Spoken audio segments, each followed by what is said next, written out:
من اگه همون استارتاپو توی کانادا زده بودم الان اینوستور بودم، الان استارتاپ دیگه شاید نداشتم. سرمایه براش جذاب بود دیگه که آقا این استارتاپ هر ماه داره 50% رشد میکنه. بعد از برجام فروشمون از هفته‌ای 200 میلیون تومان رفت روی 200,000 یورو. در دنیا اینی که سرمایه‌گذار مثلا توی استیج‌های اول نباید سهام زیادی بگیره، آموزه‌ایه که برای دو طرف داره. اگه عددشو بگم ما 45% توی پریسید از دست دادیم. این اشتباه مرگباره. این حرفی که داری میزنی خیلی درسته. اصلا ببین اینا اتفاقا این حرفی که داری میزنیم خلوتگاه‌های فاوندرات، این حرفی گفته نشده است.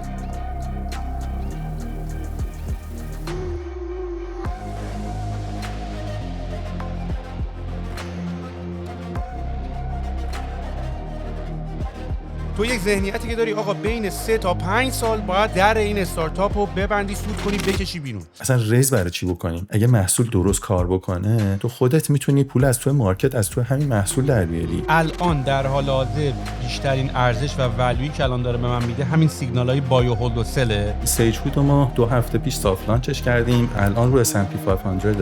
الان وقت خودت چطوره؟ با طول خودت پول داری در میاری؟ دوست دارم مثلا با یه سرعتی بریم جلو که مثلا من یه فلش بک نزنم. یه کمی فلو رو میکروفون ایشونو خاموش کنین لطفا.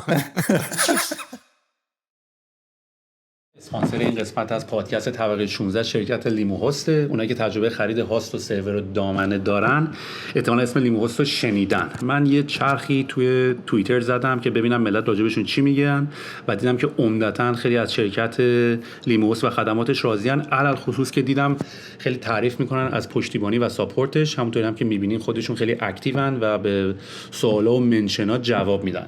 جدیداً شرکت لیمو هاست یه سرویسی رو لانچ کرده به اسم مقیاس یا همون احتمالاً اسکیل که همونطور که از اسمش پیداست برای شرکت‌ها و کمپینایی که میره بالا و عمدتاً به خاطر ویزیت بالا سرویس‌ها داون میشه که این اتفاق تو ایران هم کم پیش نمیاد.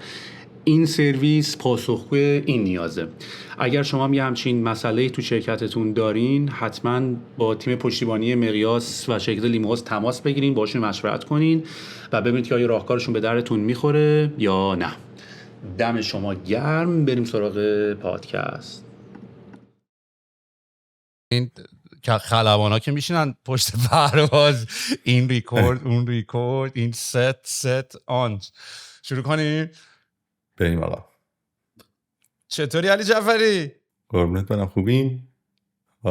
پاد رسید رو زمین بالاخره بعد 2 ماه داریم اینو ضبط میکنیم. آره من نمیدونم چیه. هی میگم بیا، هی میگی بعد از اون بعد از این یه سری کارهای سیکرتی انگار داری میکنی. آره دیگه افتادم توی یه سری چالش و اینا با خودم طول کشید. فکر کنم اولین بار که گفتی تقریبا 4 سال پیش بود، گفتی بیا شروع کنیم یکم با هم دیگه حرف بزنیم ببینیم ادرو چی بود اینا. ولی این سری که فکر کنم رفتیم با هم دیگه طبقه 16 دوره همی سان فرانسیسکو رو گذاشته بودیم، اون شب داشتی استوری میذاشتی گفتی اینم علی جعفری مارکتینگ و اینا. گفتم اوه من چقدر اشتباه رفتم، سوال نمیدونه من دارم چی کار میکنم. با 5 سال پیش داره هنوز میگه.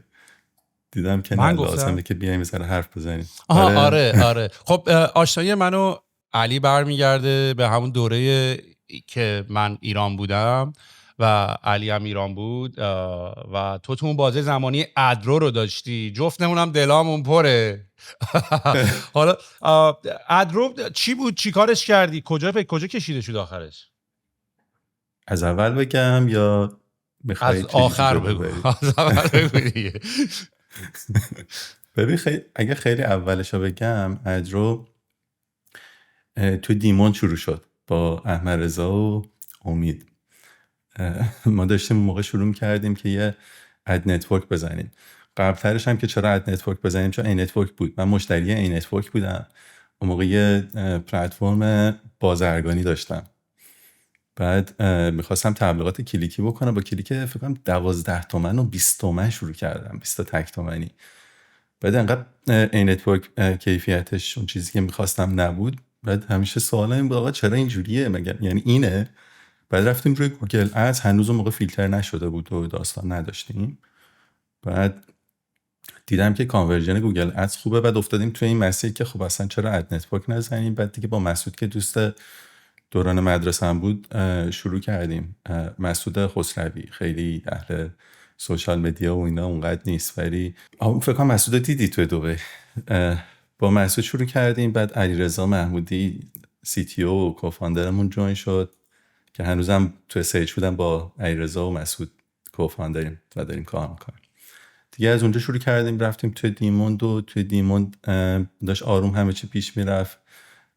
رحیم امیدی اومد ایران، شروع کردیم یه پیچ کردیم براش، خیلی استایل باحال جذابی هم داره، گفت آقا بذاریم پولو. بعد دیگه اینور یهو فوموی سراوا و آواتک و ای نتورک و این داستانا شروع شد. گفتیم آقا ما داریم عقب میمونیم، اصلا بازی یه جای دیگه است، چرا اینجاییم؟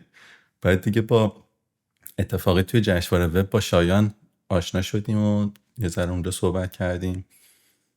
بعد یادم میاد توی جشنواره وب سعید رحمانی اولین بار اومد گفتش که ما میخوایم 5 تا یا 7 تا استارتاپ یونیکورن داشته باشیم.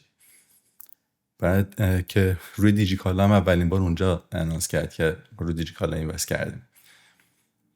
دیگه ما هم دیدیم که اینور خیلی جو جذابتره، جالبتریه، همکاری ها خیلی جذابه، سراوا خیلی پلنهای بزرگ داره.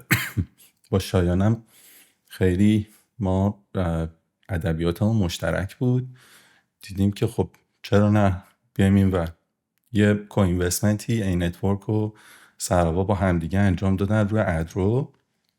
ما خب اشتباه خیلی بزرگی هم کردیم، البته یه مذاکره کننده خیلی قوی هم داشت سراوا، فرباد صادقیان خیلی مذاکره کننده خوبی بود و که شعر خیلی بزرگی از دست دادیم. که یکی از اشتباهات بزرگمون تو ادرو این بود که اصلا اگه بخوام بهت بگم نقطه آخری که ما رسیدیم برگشتیم دیدیم چه اشتباهاتی کردیم، یکیش همین بود که اصلا ما توی مرحله اول شعر بزرگ از دست دادیم، کنترل از دستمون خارج نشد، ولی شعری بود که خب اینترستد میاد پایین دیگه هرچی شعر کمتره، چون هم ولیویی که میبینی چیزی نیست که بره تو جیبت، هم از اون طرف فرصت دیویدند پخش کردن و تقسیم سود و اینا طوری نیستش که بخواد دوره برات جذاب بشه. ما هم چند راند ریس کردیم، اول کوینوستمنت بود، بعد دیگه سراوا شد و یکی دو راند از سراوا دور گرفتیم و یکم جور رفتیم. من نمیخوام این داستانه رو تا آخر برم، میدونم که صبر نداری، در واقع صبر بکنی برای ریحون هر جا دوست داشتی شروع کن. نه دیگه ما اونو دیگه من فکر کنم بارش دیگه، یعنی کاراشو کردم دیگه، روم هم نمیشه خیلی بهش اشاره کنم. ولی خب بهترین داستانای یادگیری خب از اون داستانا میاد دیگه، و من و تو اشتباهاتمون کم نبود. اینی که تو داری میگی ما سهام زیادی رو به سرمایه گذار دادیم، من فکر میکنم اشتباه دو طرف بود، میدونی، یعنی در دنیا اینی که سرمایه گذار مخصوصا توی استیجای اول نباید سهام زیادی بگیره، آموزه‌ایه که برای دو طرف داره، چون به قول معروف اسکین این د گیم یا اون مقدار مشارکت و جذابیتی که برات داره وقتی سهمت پایینه باعث نمیشه که تو بیشترین انرژی رو بذاری و شاید سری دوم سومو که بخوای ریز بکنی دیگه بعدش این اتفاق نمیفته که خیلی انگیزه داشته باشی، انقدر سهامت میرسه پایین که دیگه این اتفاق برات نمیفته. من فقط یه چیزی رو اینجا اول از همه شفاف سازی بکنم، این نتورک تبلیغات کلیکی بود، ادرو تبلیغات موبایل بود، درسته یا نه؟ ادرو هم رو وب بود؟ نه، ادرو هم توی موقعی که شروع کرد ادرو هم رو وب بود. ببین این نتورک تبلیغات هم داشت موبایل میشد هم وب بود. ادرو هم اد نتورک تبلیغاتی برای وب بود، روی موبایل ما هیچ موقع اصلا وارد نشده بودیم. اما ما یه جایی یه توافقی با شایان کردیم توی آواتک که شایان شلیله. آره من یه سری اسم میگم، این اسما شاید یه جایی مثلا یه حس حمله به هیچ کس نده، اسم خیلی زیاد میگم، به قول معروف مقصدی که میرسی اسم یه سری خیابون رو باید بگی برسی دیگه. این افرادی که اسمشون میبرم مثلا حمید محمدی زیاد اسم میبرم، سعید رحمانی، شایان شلیله، فربود، اینا افراد تاثیرگذار بودن توی مسیر ادرو، برای همین اسم این دوستا رو من زیاد میبرم. ببین ما قرار بود که اول اد نتورک باشیم، بعد رفتیم به این سمت که دیدیم خب آقا این اد نتورک ها داره رشد میکنه. کلیکیاب هم تازه اون موقع راه افتاده بود. یه سری اد نتورک های دیگه مثلا موقع گیر باکس بود، ما گیر باکس بود اسم یک تانت، تبصر راه افتاده بود. بعد ما رابطمون با همه خوب بود، یعنی ذاتاً اصلا خیلی ارتباط زیاد میگیریم با آدما و رفتیم به سمت این که از این ارتباطه گفتیم خب ما چرا همین رو اد اکسچنجش نکنیم، چون اد اکسچنج تو ایران نیست. بعد افتادیم توی این مسیر که اد اکسچنج رو بزنیم و اد نتورک ها رو با هم دیگه وصل بکنیم و اونجا شد که اصلا اینوستمنت اتفاق افتاد. شایان هم یه توافقی کردیم این بود که آقا بیایم با هم دیگه الان شروع بکنیم، یکی بزرگتر میشه اون یکی رو میاد میخره.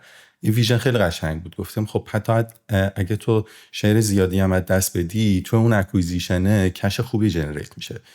ولی حالا این ایده اولیه خوب بود، نتیجه همیشه یه چیز دیگه است. اصلا کلا هم آخه یه نکته هم که وجود داشت این بود که توی یه اکوسیستم استارتاپی اینورم صادقه دیگه، میگن تقریبا 50 تا 70% فاندینگی که استارتاپ ها میگیرن چون میره برای تبلیغات و همین ادزای کلیکی و اینا، شرکت های سرمایه گذاری میرن توی شرکت های تبلیغاتی هم کلی سرمایه گذاری میکنن و یه حالت جیب تو جیبه، یعنی یه حالت دوره مثلا 50-60% که سرمایه گذار اینوست میکنن شرکت تبلیغاتی دوره برمیگره تو جیب خودشون. میدونی واسه همین خیلی این قضیه هات بود و اینی که بیان سرمایه گذاری کنن روی شرکت تبلیغاتی عملا خیلی جالب بود دیگه. بعدش هم که خود کافه بازار هم با عدد وارد بازی شد. دقیقا نکته درستی میگی. ببین ما اونجایی که یه به قول معروف اختلاف ریزی داخلی توی گروه پیش اومد، جایی بود که این نتورک انتظار داشت که بودجه‌ای که میاد توی سراوا برای مارکتینگ خرچه بیاد انحصاری روی این نتورک خرچه. منطق درستی داشت که تو موقعی که تو یه آژانس تبلیغاتی داری، دلیل نداره که ببری یه جای دیگه. این چراغی که به مسجد رواست داستانش که اما خب مسئله پرفورمنس هم در مقابل هست دیگه. تو ریز میکنی که پرفورم بکنی، نه اینکه شیر از دست بدی که توی گروه همچنان پول گردش پیدا بکنن. اینو چالشه بود که اونجا جایی بود که ما رشد کردیم. ما رفتیم بعد از اینکه فاند اولو گرفتیم شروع کردیم یه سری مشاوره آوردیم از شرکت‌های بزرگ، مثلا کریتیو بود، اسماتو بود، از گوگل دابل کلیک آوردیم، میدیا مت آوردیم. اینا شرکت‌های بزرگی تو دنیا بودن که ما خب اد اکسچنج کار نکرده بودیم تو دنیا. دی اس پی، اس اس پی، اد سرور نمیدونستیم چیه، فقط یه اد نتورک دیده بودیم. این بچه‌ها رو آوردیم، بعضی‌ها رو آوردیم ایران، بعضی‌ها آنلاین و فهمیدیم داستان چطوریه. رفتیم به سمت اینکه اکوسیستم ادتک رو استاندارد بسازیم. RTB رو رفتیم درست کردیم که توی ایران اون موقع خب خیلی چیز جدیدی بود. هنوزم نمیدونم الان RTB هست یا نه. ریل تایم بیدینگ که اصلا کل چیزی که گوگل دابل کلیک روشه، که شما میای بید میذاری، بیدا با هم رقابت میکنن در کنار تارگتینگ. وقتی ما این پروسه رو درست کردیم، پروداکت که تمیز شد، دیدیم که آژانس‌ها چقدر به این نیاز دارن. شروع کردیم وایت لول دادن DSP به آژانس‌ها. DSP همین دیمند سایت پلتفرمی که تو از طریق اون میای یه کمپین درست میکنی. دیگه مهم نیست که این کمپین روی کدوم نتورک، وصل به اد نتورک های مختلف، وصل به این نتورک، سبا ویژن، به جاهای مختلف وصل. بعد یه جایی که حالا جلوتر رفت و آژانس‌ها دیمندشون اومد سمت اد رو، آژانس‌های بزرگ هم توی ایران همه داشتن به این سمت دیجیتال میرفتن. ما هم تو همون اوایلش بودیم. پلتفرم هم استاندارد بود. یه اتفاقی افتاد که دیگه اونجا دیگه تریگر کرد که اصلا این نتورک یکم رفت پایین‌تر، بودجه شد، رونیوش که ادرو اومد بالا. اونم جایی بود که دیگه برجام اتفاق افتاد. بعد از برجام ما تقریبا فروشمون از فکر کنم مثلا هفته‌ای 200 میلیون تومان رفت روی 200,000 یورو که اصلا عدد رقمای زیاد شد. PNG اومد توی ایران، خیلی بودجه خرج کرد. ما تقریبا یه آژانس انحصاری داشت PNG تو ایران به اسم کارات که ما با این بچه‌ها شروع کردیم کار کردن. PNG هم انقدر پلتفرم ما با مدلی بود که خودشون داشتن توی سوئیس با همون ران می‌کردن، با همون اومدن توی اینجا شروع کردن. دیگه دیدن همیشه شرایط فراهمه، بودجه هی زیاد میشد و ما هی رشدمون میرفت بالاتر و اونجا جایی بود که این نتورک خب نمیتونست با اون سرعت بره جلو و پرفورمنس رو نمیتونست ببره، به خاطر اینکه تمرکزش روی قسمت‌های مختلف مارکتینگ بود و بحث پرفورمنس مارکتینگ اونقدر نبود. و از اونجا شد که دیگه اتفاق افتاد که اصلا این نتورک اومد ادغام بشه توی ادرو. از اونجا استارت خورد، حالا توی جلوتر این اتفاق افتاد. ولی مثلا من حالا دلیل این که اصلا گفتم با هم دیگه یه ذرم گپ بزنیم برای گذشته هم جذابه، فقط از به قول معروف آب و هوا و در دیوار نگیم، چون حالا خودت هم فکر کنم دلت کانادا پره، یعنی می‌خواستیم با هم شروع کنیم موضوعات غیر گذشته رو حرف بزنیم، درسای گذشته رو بگیم. میتونستی در مورد تفاوت کانادا و آمریکا و ایران و جای مختلف بگی که گفتم این شاید مثلا برای آدما مفید نباشه. یه سری آدما الان میخوان مثلا برن با استارتاپ های بزرگ کار کنن، میخوان فاند ریز بکنن، میخوان رشد بکنن، درسایی که یه استارتاپی اشتباه کرده، اشتباه رو بیاد بگه. این خیلی اول گفتنش سخته و قبول کردن خودت سخته که کجاها اشتباه کردی. دوم یه سعیدم اتفاقا توی پادکستش گفتی که تو اگه میخوای یه چیزی رو خلق کنی، به آینده فکر بکنی، باید از گذشته درس بگیری. تو همیشه که نمیتونی فقط خلق بکنی بدون اینکه ببینی پشت سر چه خبر بود. ولی مثلا ما یه سری اشتباه ها توی راند اولی که اینوست کردیم گرفتیم. یکی شیر بزرگ از دست دادن بود، یکی افتادیم تو بازی عددسازی رشد که سرابا براش جذاب بود دیگه، که آقا این استارتاپ هر ماه داره رشدش انقدره، هر ماه داره مثلا 50% رشد میکنه. بعد ما افتادیم توی رقابت ناسالم که فروش رو ببریم بالاتر، بریم پرفورمنس رو یه بلای سرش بیاریم. این خوب بود ولی یه جاهایی هم ناسالم میشد دیگه رقابت، که اینو مثلا ما ازش درس گرفتیم. بعد یه چیزی که مثلا یه درس دیگه هم توی راند اول اگه بخوام بهت بگم، مسئله این بود که ما یه چیزی رو میساختیم بدون اینکه ویژنش رو ببینیم. بعد رفتیم به سمت این که اصلا ایتریشن چه شکلی باید باشه، که دیگه اونجا پی ان جی خیلی کمکمون کرد، بودجه زیاد داشت، به ما کمک میکرد که یه ذره درس بگیریم. ولی خب میومدیم این طرف فضای سرمایه‌گذار رو برد و این چیزا رو میدیدیم که اینا یه مسیر دیگه میرن، بازار یه مسیر دیگه میره. ما وسط اینجا بازار رو انتخاب کردیم و اونجا جایی بود که داشتیم از گروه جدا میشدیم. مثلا ما از سرابا توی یه مدتی داشتیم از گروه جدا میشدیم و تنها میخواستیم کار بکنیم. اما خب میگم یه سری اتفاقات توی برد ادرو که فکر کنم رئیس هیئت مدیره سعید رحمانی بود، خود شایان تو برد بود و فربود، اینا یه سری اتفاق افتاد که دیگه ما همچنان توی سرابا بمونیم. این که تو میگی بعد راجع بهش صحبت بکنیم که اصلا دلیلی بود که این پادکست به وجود اومد. دلیل ریحونش هم واسه همین بود دیگه، به خاطر اینکه موضوع اونجا شروع شد که ما می‌خواستیم از اشتباهاتمون بگیم. یه گیری که این بازی قضیه داره اینه که خیلی از حرفا و اون دو صحبتایی که می‌خواستیم بکنیم روی کاغذ درست بود، میدونیم. یعنی مثلا این داستان عددسازی، حالا نه عددسازی به معنای غیر واقعی نشون دادن، بلکه یه رشد غیر سالمی که مثلا ما هم داشتیم دیگه. من این جمله رو از سعید رحمانی یادم نمیره که حقم داشت، یعنی میتونم بفهم از زاویه دیدمون میتونم نگاه کنم، ولی بعدها میفهمی که واقعا خب اون کارا رو نمی‌کردی خیلی بهتر بود.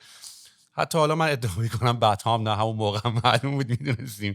ولی مثلا من باب مثال این داستان ما هم با این نتورک که اتفاقا ما خیلی داشتیم افیشنت و خیلی درست حسابی پول خرج میکردیم و خیلی داشتیم رشد.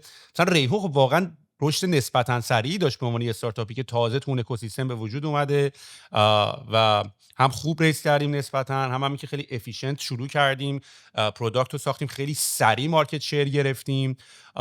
و توی اون بازه زمانی چون توی ایران همه چی کوتاه مدته، تو داری فکر میکنی که این یه بازی، داری آمار خارج هم اینا رو هم نگاه میکنی اینا، تو یک ذهنیتی که داری آقا بین 3 تا 5 سال باید در این استارتاپ رو ببندی، سود کنی، بکشی بیرون.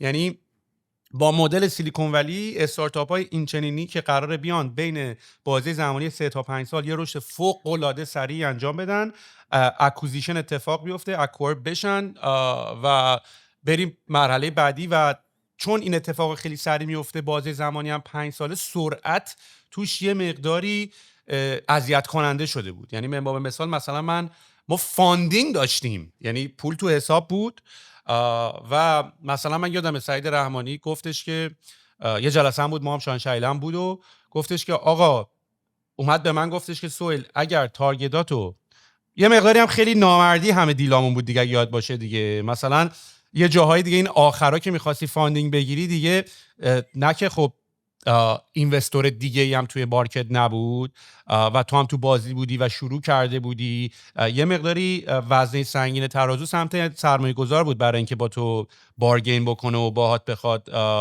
چونه بزنه، چون کسی دیگه ای نبود بری سراغش. اینجا یکی بهت بگه نمیری، با 200 تا دیگه صحبت میکنی. میدونی اینجا میتونی یه مقداری نبگی و اینا. اونجا یه مقداری هم به قول خودت همون اوایل خیلی پول از دست داده بودی، هم برای مرحله بعدی که می‌خواستی بری پول بگیری دیگه خیلی قدرت مانور نداشتی که با سرمایه‌گذار صحبت بکنی. و من یادمه که مثلا حتی به یه جاهایی رسیده بود که راوندهای بعدی که می‌خواستی ریز بکنی اومدن مثلا نه تنها سهام میگرفت سراوا، که حتی پرفورمنس بیسش هم کرده بود. یعنی میگفتش که اگر این تارگت ها رو بزنی انقدر میدم، اگر این تارگت ها رو نزنی انقدر میدم، اگه اینجوری بشه اینجوری میشه. و خلاصه یه ترم شیت خیلی پیچیده‌ای بود که اصلا استاندارد نبود و اصلا خود اون ترم شیت کار بود. یعنی تمام زمان و وقت ما به جای که رو کمپانیمون کار کنیم، رو بیزنسمون کار کنیم، روی این ترس از این که این عددا رو چجوری بچینیم، ترم شیت چطوری باشه، بری ترجمه کنی، ورژن انگلیسی ترم شیت رو بنویسی، ورژن فارسی ترم شیت رو بنویسی و اینا، همه این داستانا بود. و سعید رحمانی به من گفتش که ببین، اگر تارگتاتو، اگر پول تو حساب بانکیت بود و تارگتاتو نزدی، دیگه فکر سرمایه‌گذاری رو نکن.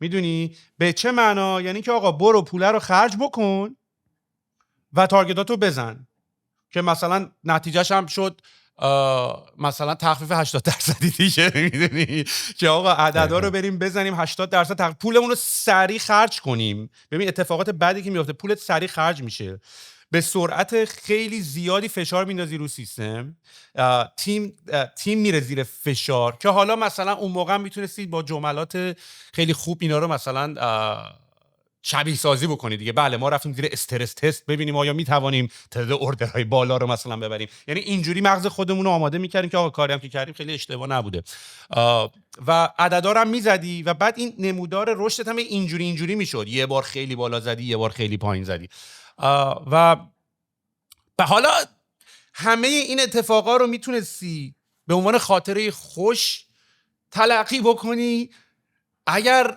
اتفاقات بعدش و قولای بعدش هم آخه میافتاد. ببین حالا اشکالی نداشت میگه ما رفتیم اون کارا رو کردیم، تارگت هامون هم زدیم، کمپانی هم برای رشد کرد. خب ببین برای آرگومنت این بود که تو وقتی یه همچین فشاری میاری یک کمپانیت اینجاست، حداقل میای اینجا ولی بعدش این یکم وسط‌تر وای میسی، یکم بالاتر از جایی که قبل‌تر بودی وای میسی، نه به اون بالایی که رفتی ولی وسط‌تر. مثل همین استاک مارکت و بیت کوین دیگه، یهو مثلا از 80 بیت کوین میره مثلا 110 بعد بیاد رو 90 وای میسه مثلا. میدونی یعنی به هر حال جایی که آخرش وای میسی بهتره. و با یه همچین آرگومنتی که رشد استارتاپ ها اینطوریه، همیشه یه حالت کمپین داره، با این آرگومنت ما رفتیم جلو. ولی از این داستانا داره خوب یاد نمیشه، به خاطر اینکه اتفاقاتی که قول داده بودن بعدش نیفتاد. میدونی یعنی مثلا من حالا دونه دونه میگم و ما به شما وقت میدیم آخرش که شما ولی مثلا اتفاقاتی که افتاد، مثلا یکیش اینطوری بود که خب مثلا من با شان شایله رفتم توی چالش خیلی زیادی. از یه طرف شایانینا، یعنی ما به سعید رحمانینا میگفتیم پول به ما بده، ولی پول ما می‌خواستیم برای چی؟ که پولت همونجا تقدیم کنیم مستقیما، همونجا که هنوز تو حساب ما نیاد بره تو حساب این نتورک، که این نتورک بره تبلیغ رام بکنه. بعد شانینا ترافیک عظیم میریختن ولی کوالیتی ترافیک پایین، کانورژن نداری. بعد اصلا شک و شبهه برای اینکه آقا این کیفیت اینا باتن، اینا واقعی ان این ادا، که اصلا یه مقدار این نتورک معروف بود به اینکه آقا این همه داری شارژ میکنی، این همه داری پول میگیری، این چه کیفیتیه؟ که اونها هم حالا آرگومنت های خودشونو داشتن. و از یه طرف دیگه سعیدینا مثلا اینجوری که دادش تو اینقدر داری به ما پول میدی که فقط داری خودت داری میبینی دیگه، پورتفولیو خود این نتورک داره اینقدر، اما پولش همشو میگیری، پولی برای من نمیمونه، برای اپریشنم، برای تیم ساختنم، برای کارهای دیگه. حالا همه این اتفاقام که میافتاد، تارگتات هم میزدی، پرفورمنست هم میزدی، قولای بعد، یعنی من آخرش که من برای تو میچینیم حالا با هم احتمالاً صحبت میکنیم که قولای بعدش عملی نشد. میدونی یعنی همه این داستانای شکستایی که ما داشتیم و هی گذاشتیم به حساب همین اشتباهات، هی داریم به عنوان آدمایی که اکستریم اونرشیپ داریم و نمیخوایم تقصیر کسی بندازیم و بگیم نه همه این اتفاقات تقصیر خودمون بود، که درست هم تقصیر خودمون بوده، به هر حال تقصیر علی قلی که نبوده. که منتهای مراتب یک سری قولا و هندشیک هایی بود که حرف مرده با ما همیشه اینجوری دیل میکردن دیگه، دست میدادن میگفتن حرف مرده، اون قولای آخره انجام نشد. میدونی مثلا دوباره من یه مثال دیگه بزنم. ببین تیم ما توی ریحون ما نزدیک 4 ماه کل کمپانی فوکسش رو عوض کرد برای دیلی که ما با الوپک داشتیم و قرار بود ما با الوپک یکی بشیم و بعد لاجیستیک ریحون بیفته دست الوپک. تیم ما ماها فقط اینتگریشن، یعنی کل تیم فوکس شد که بره اینتگریشن بزنه با الوپک. اینطوری یه استاپی من بهت بدم. یه چیزایی میدونی چند تا موضوع مختلف باز شد. دوست دارم مثلا با یه سرعتی بریم جلو که مثلا من یه فلش بک نزنم، یه کمی فلو رو. میکروفون ایشونو خاموش کنین لطفا.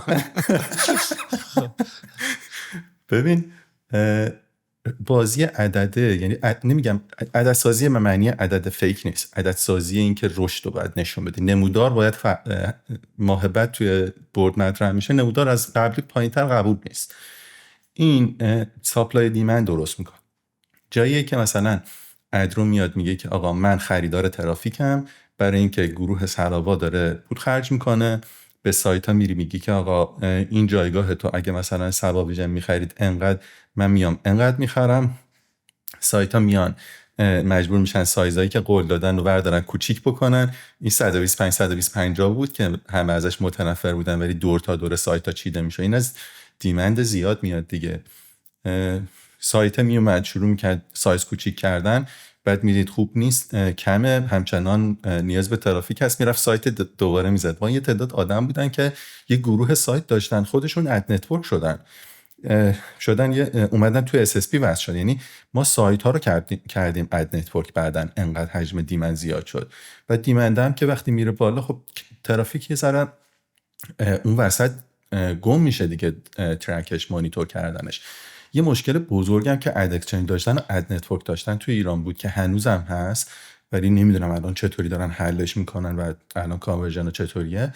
بحث DMP بود. آقا دیتا منیجمنت پلتفرم اصل موضوع اد اکسچنجه. تو وقتی که ترافیک یه حجم زیاد داری، اگه نتونی اینو درست مانیتور بکنی، نتونی اینترست ها رو درست مچ بکنی، رندوم ترین رو به رندوم ترین وصل میکنی. وگرنه اینکه ترافیک ما اول اومدیم کانتکستوال ادز رو زدیم، دکتر NLP تخصصش ایرزا، و اومدیم کانتکستوال ادز رو زدیم، انقدر اینا به هم دیگه مرتبط بود، متن سفر رو خبر رو از قبل ما می اومدیم اکسترکتش میکردیم، میفهمیدیم موضوع چیه، تبلیغ رو بهش وصل میکردیم. این انقدر که حجم ترافیک می اومد پایین، کانورژن هم نمی گرفت طرف.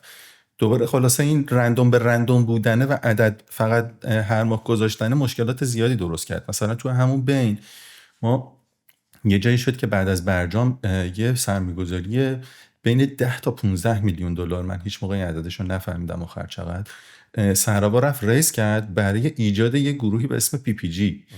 بعد این PPG چی بود؟ PPG اول پایش رو این نتورک گذاشت و فربود صادقیان، بعد اینو با همدیگه اومدن PPG رو درست کردن. بعد PPG اومد تبدیل شد به یک گروه 16 شرکته که هر کدومشون فیچر بودن. اینا شرکت نباید میشدن، پلتفرم نباید میشدن، فیچر میشدن.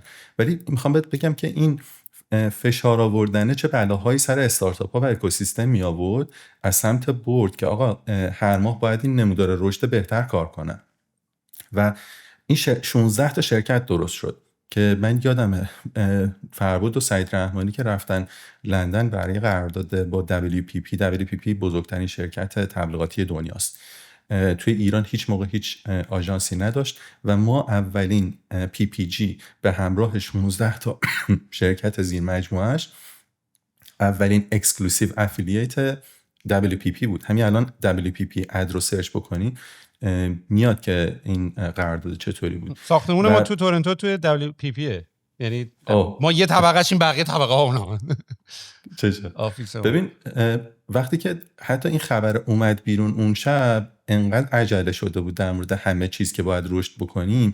من رفتم چک کردم، یه رسانکس بود توی اونجا که قرار بود TSP باشه، یه شرکت جدید برش زده بودن، دامین اینو نرفته بودیم بخریم، این رفته بود پیارش تو سایت WPP و تعداد زیادی خبر این ور اون اومده بود. میخوام بگم این هل دادن زیاد به سمت اینکه آقا باید رشد کنی انقدر یک دومینو ایفکتی داره که برای استارتاپ ها توی جلوتر داره تاثیرش رو نشون میده. مثلا ما توی همون موقع 12 نفر بودیم موقعی که ریس کردیم، ما رسوندیم تیم رو به 80 نفر. بعد این 80 نفر تجربه مدیریت 80 نفر نداشتیم، بچه‌ها هم نمیتونستن با هم دیگه درست همکاری بکنن، ساختار از درون پاشید، ما تیممون منفجر شد، تالنت هایی که داشتیم یه ریزش زیادی کرد، دوره‌ای هم بود که تازه مهاجرت یکم رشد پیدا کرده بود و همه داشتن میرفتن و یه تعداد تالنت از تیممون رفتن و ما اونجا دیدیم که آقا این رشد درست نیست. ما اونجا شروع کردیم یه استاپ کردن و با بورد یه ذره مخالفت کردن که اصلا مسیر رو یه ذره تغییر بدیم. حالا قبل از اینکه بخوایم موضوع اینتگریشنت با الوپک برسی، هنوز یه سری استاپ. آره یه نکته هم من بگم، این حرفی که تو داری میزنی خیلی درسته. اصلا ببین اینا اتفاقا اینا خلوتگاه‌های این حرفایی که داریم میزنیم خلوتگاه‌های فاوندراست، این حرفای گفته نشده است و حرفایی هم هست که نمیتونی بگی، یعنی بری توی مصاحبه بگی این حرفا بالا نمیاد. این داستانی که تو داری میگی این فشار از سمت اینوستور میاد بعد رشدشون بدی، این خیلی جالبه. به خاطر اینکه همین دیشب ما رفتیم شام، بچه‌ها رو برده بودیم شام، راجع به همین موضوع صحبت بکنیم که یه فشاری از اینوستورت میاد برای این رشده و بعد تو همینو باید بری شروع کنی ترجمه کردن، شسته رفتش کردن، به تیمت انتقال بدی. یعنی چی؟ یعنی من از تیم پروداکتم بیشتر میخوام دیولپ بکنم، تیم مارکتینگم بیشتر میخوام فشار بده و تو داری یه استرسی رو که حالا تو به عنوان فاوندر شاک ابزوربر هم هستی دیگه، یعنی به عنوان کسی که داری تمام این استرس رو جذب میکنی و به تیمت انتقال نمیدی، ولی تیم تو هم هی تو سوال میپرسه آقا به چه قیمتی؟ میدونی طول میکشه این پروداکت رو من درست ساختنش یعنی چی؟ میدونی من بک اند اینو بخوام درست بسازم که اسکیل کنه یعنی چی؟ میدونی یعنی تیمت هم یواش یواش از فاوندر تراستش از بین میره به خاطر اینکه این فشاری غیر منطقی که داره ازشون میخواد این فاوندره و فاوندر شبیه آدم نادان به نظر میرسه که آقا برو برای من بهتره کن بیا ببینم. بعد تیمت هم اینجوری که بابا اینم فکر کرده کجا اومده فکر میکنه همین کارا رو اما میخواد. میدونی چی میگم؟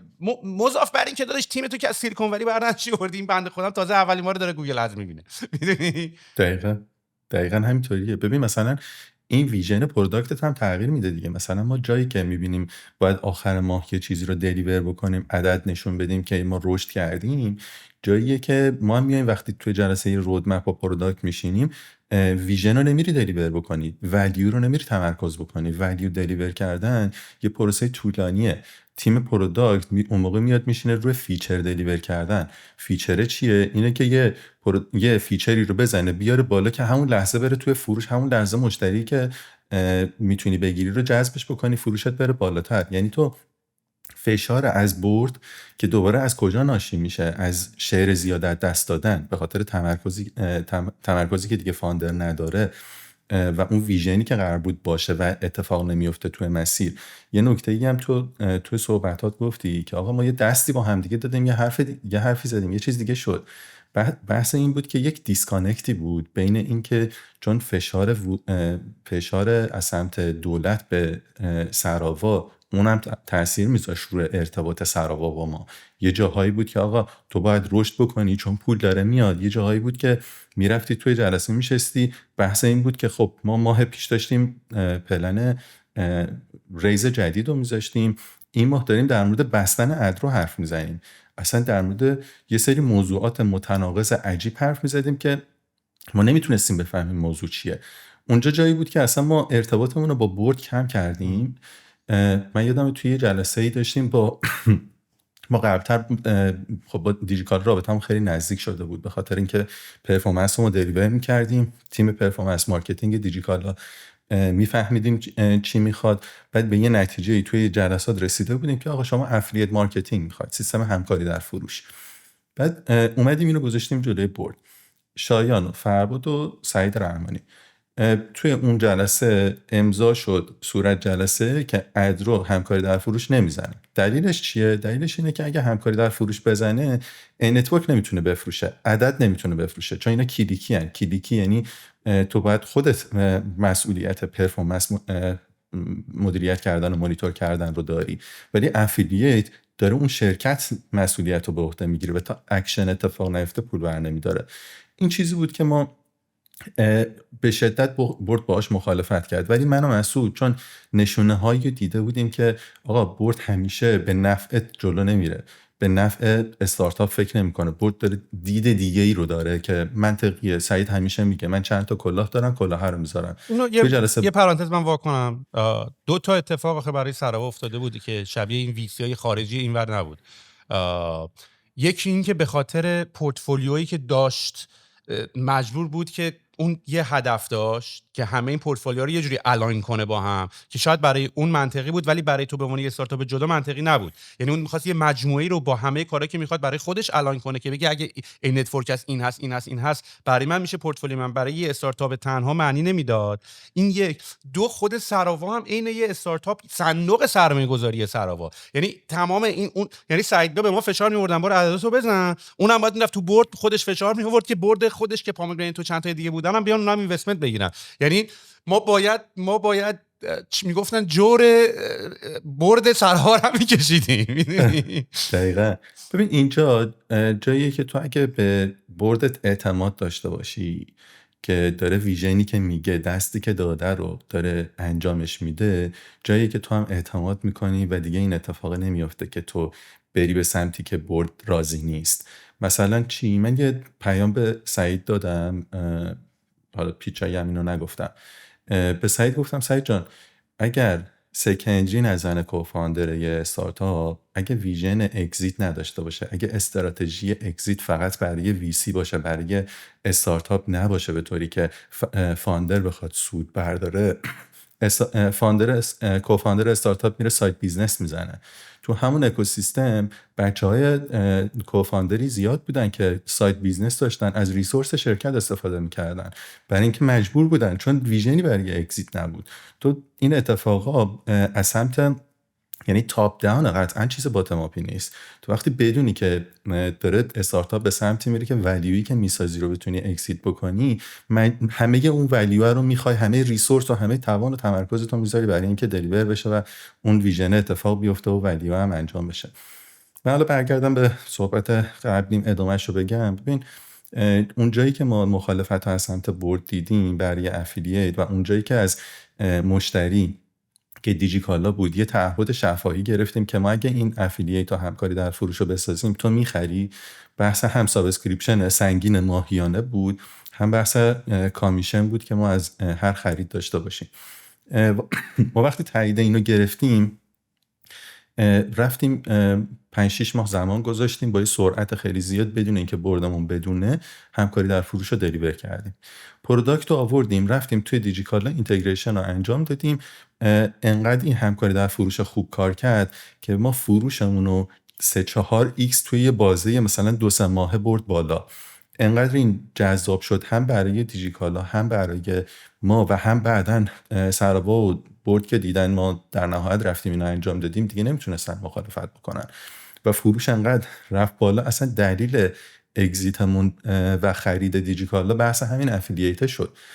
ما توی یه بازه یه فروش 600 میلیارد تومانی برای دیجیکالا داشتیم می آوردیم از طریق همکاری در فروش که خب عدد و رقم توی اون موقع حالا دلار یادم نیست، فکر کنم 6-7 هزار تومان بود. عدد رقم رو حساب بکنی حتی به دلاری عدد جذابیه برای یه ای کامرس بخوای این از طریق یه پلتفرم بیاری که بعد از اون سیستم‌های همکاری در فروش دیگه اومد و بعد یه داستان دیگه ای هست. حالا میخوام بهت بگم که من 2 تا درس از این مرحله دوم گرفتم و یکیش این بود که PPG انقدر ویژن بزرگی داشت ولی همزمان با واقعیت ها همخونی نداشت و فشار رشد از سمت سرمایه گذار انقدر زیاد بود که ما در نهایت متوجه شدیم که یک کیک کوچیک‌تر که ادرو باشه خیلی بهتر از یک کیک بزرگتر پر دردسره.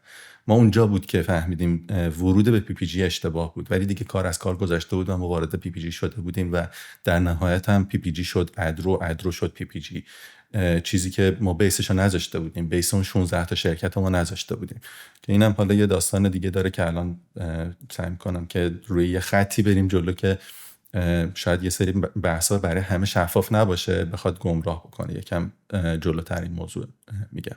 فکر می‌کنی قضیه اگر طور دیگری رقم میخورد نتیجه آخرش متفاوت می بود یا دوباره من و تو همین امروز دوباره همینجا نشسته بودیم داشتیم الان حرف می‌زدیم، تو ونکوور بودی من تورنتو بودم روی استارتاپ‌های جدیدمون؟ نه، موقعی که برجام شد و WPP اتفاق افتاد، یه ویژن برای گروه PPG، یه ویژن 150 میلیون دلاری والویشن بود. ما بعد از برجام و چون داشتیم خیلی خوب دلیور میکردیم و ترافیک‌های زیادی بود و مشتری‌ها هم مشخص بود مشتریای بین‌المللی هستند، ما از گوگل یه درخواستی گرفتیم برای اینکه بیایم با همدیگه صحبت بکنیم. این چیزی نبود که توی ایران اتفاق بیفته راحت. این نشون میداد که گوگل داره فکر میکنه به ورود به ایران، که دیگه حالا برد و مطالعه کردیم که یه همچین چیزی، یه ریچ اوتی اتفاق افتاده و ما یه علاقه‌ای داریم میبینیم از اون سمت. ویژن خیلی بزرگ بود، اتفاقاتش به سمت بزرگی میرفت. والویشن PPG 150 میلیون دلار شد. بعد از اینکه برجام پاره شد، باورت نمیشه سوهل، ما دونه دونه بعد از اینکه این صحبت شد و برجام پاره شد، دونه دونه قراردادمون کنسل شد. ما به خاک سیاه نشستیم بعد از اینکه برجام پاره شد. کی میگه تحریم تاثیر نداره؟ تحریم تاثیر داشت. ما برجام پاره شدن رو تاثیرش رو توی اخراج شدن نیروهامون دیدیم، توی ترافیک سایت ها دیدیم، توی پایین اومدن والویشن شرکت دیدیم. ما از 150 میلیون دلار اومدیم رو 15 میلیون دلار والویشن مجموع 16 تا شرکت. اینا میخوام بگم اگر این ویژنی که گذاشتیم یکیش برجام بود، یکی دیگهش عملکرد سیستم بود. اختلافات داخلی هم کم نبود. مثلا شایان و فرباد همیشه با هم دیگه چالش داشتن، توی بورد چالش داشتن، توی نحوه مدیریت داشتن. توی اون چالش ها بود که یک تانت رشد کرد. یک تانت خیلی کوچیک بود و بعد از اینکه ما این اختلافا رو داشتیم فضا رو فراهم میکردیم برای بقیه که بیان برن با تمرکز بیشتر و با اختلاف کمتر و سینرژی بیشتر برن اون رودمپی که ما باید دلیور میکردیم رو دلیور بکنن. خیلی یعنی به قول خودت هم دفعه پیشم یه بار داشتیم، کجا بود، شام داشتیم میخوردیم، یاد این صحبت یه بار انجام شد، خیلی بار کردیم، بغل آبتور بود. ولی به نظر فرانسیسکو چیز بود. آره، ولی به نظر منم حالا من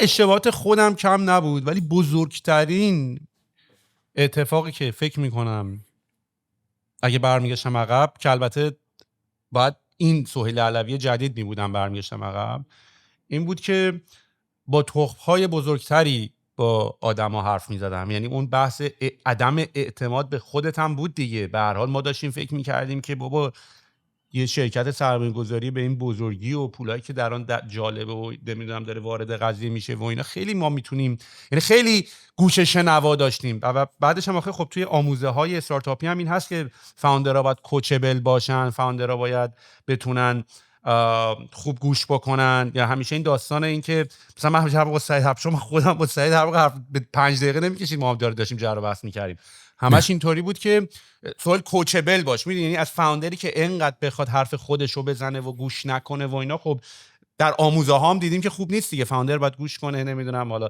ولی اون تاچمون از بین رفت، میدونی، اون حالتی که خودت بلد بودی تیمتو مدیریت بکنی برای جلو از بین رفت. حالا نمیدونم اگه میخوای از ادروب بگذریم الان، البته فقط میخوای رپاپش کنی که تاپیک ادروب چی شد، به کجا رسید، آیا کش اوت اگزیتی ازش کردی، و بعدش دوست دارم بریم راجع به این استارتاپ جدیدت صحبت کنیم. آره حتما.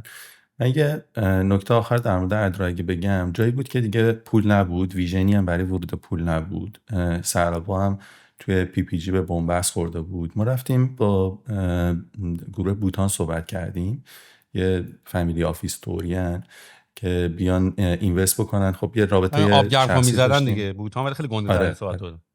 خیلی اصلا یه ببخشید واسه، ولی دیدی همینطوری که رفتیم تو دیدیم چقدر بیزنس سنتی‌ها گندن. دقیقاً.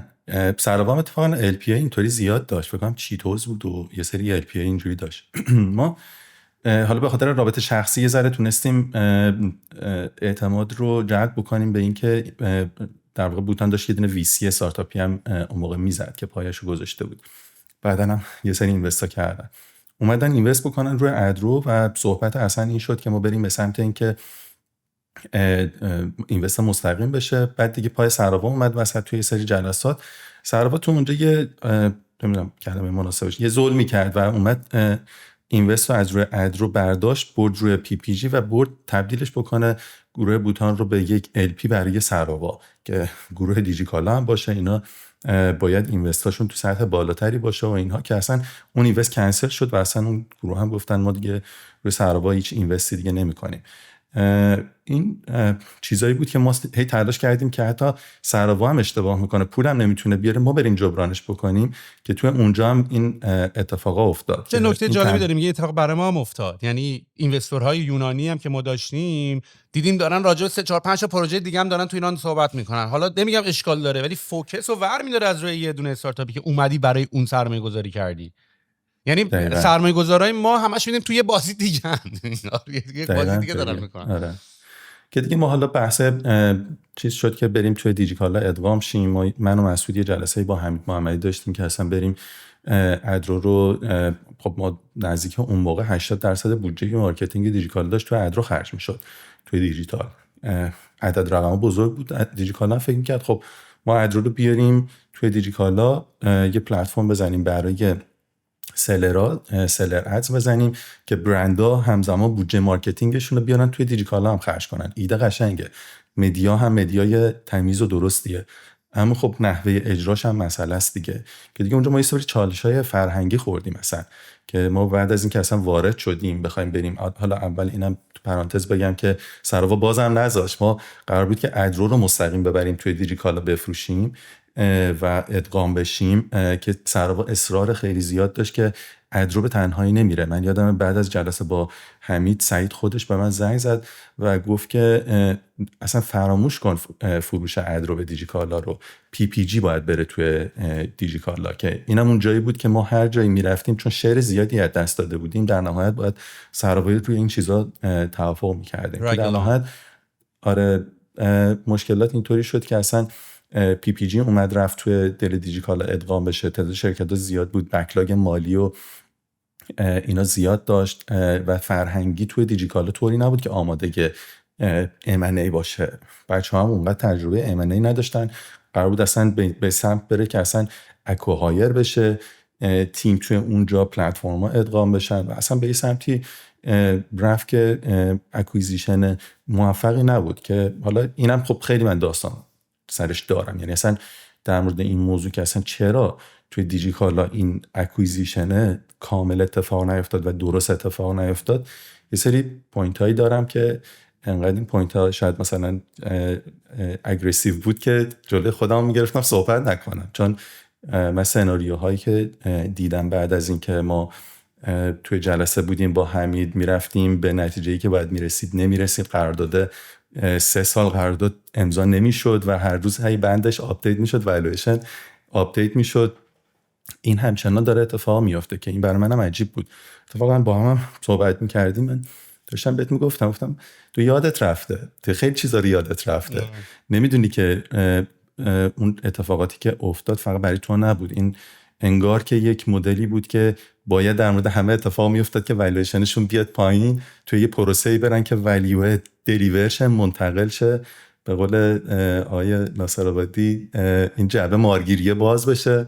بعد که باز شه دیگه تو ولیو از دست میدی، ولی یه روز اول نیستی، چون توی یه مدت طولانی تو بدون قرارداد کار کردی، تمام کاری که باید انجام بدی رو انجام دادی، ولی در نهایت قرارداد امضا نشده، والویشن مشخص نشده، نحوه پرداخت مشخص نشده.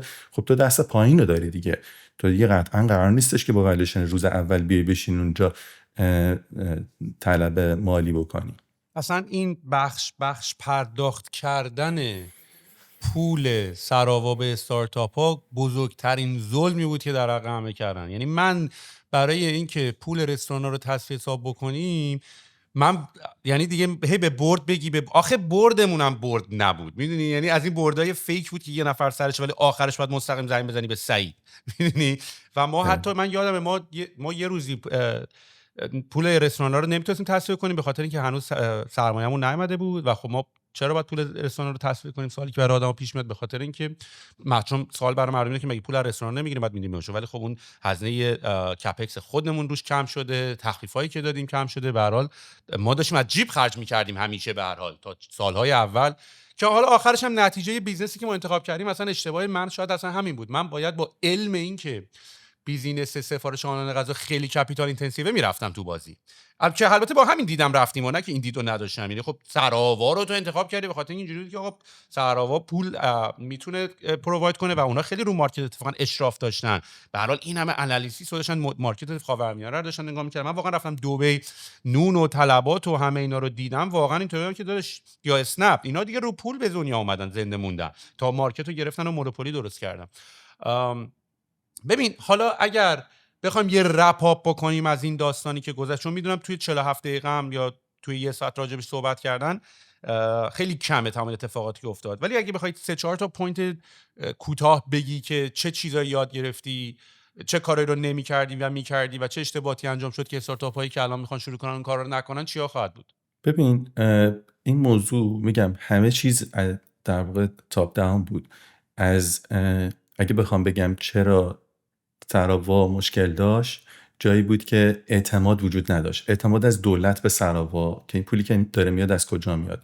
مگه ما کم استرس میدیدیم توی جلسه که سعید استرس داره، کل تیم استرس داره، حرف و حدیث زیاده، دزد میزنه سراوا رو ولی یکی دیگه است. اصلا یه سری داستانا بود. عدم اعتماد دولت به سرمایه گذار باعث میشه که سرمایه گذار به کارآفرین اعتماد نکنه، کارآفرین به استارتاپ های دیگه بخواد همکاری بکنه اعتماد نکنه. این میاد میره توی ریشه استارتاپ میشینه.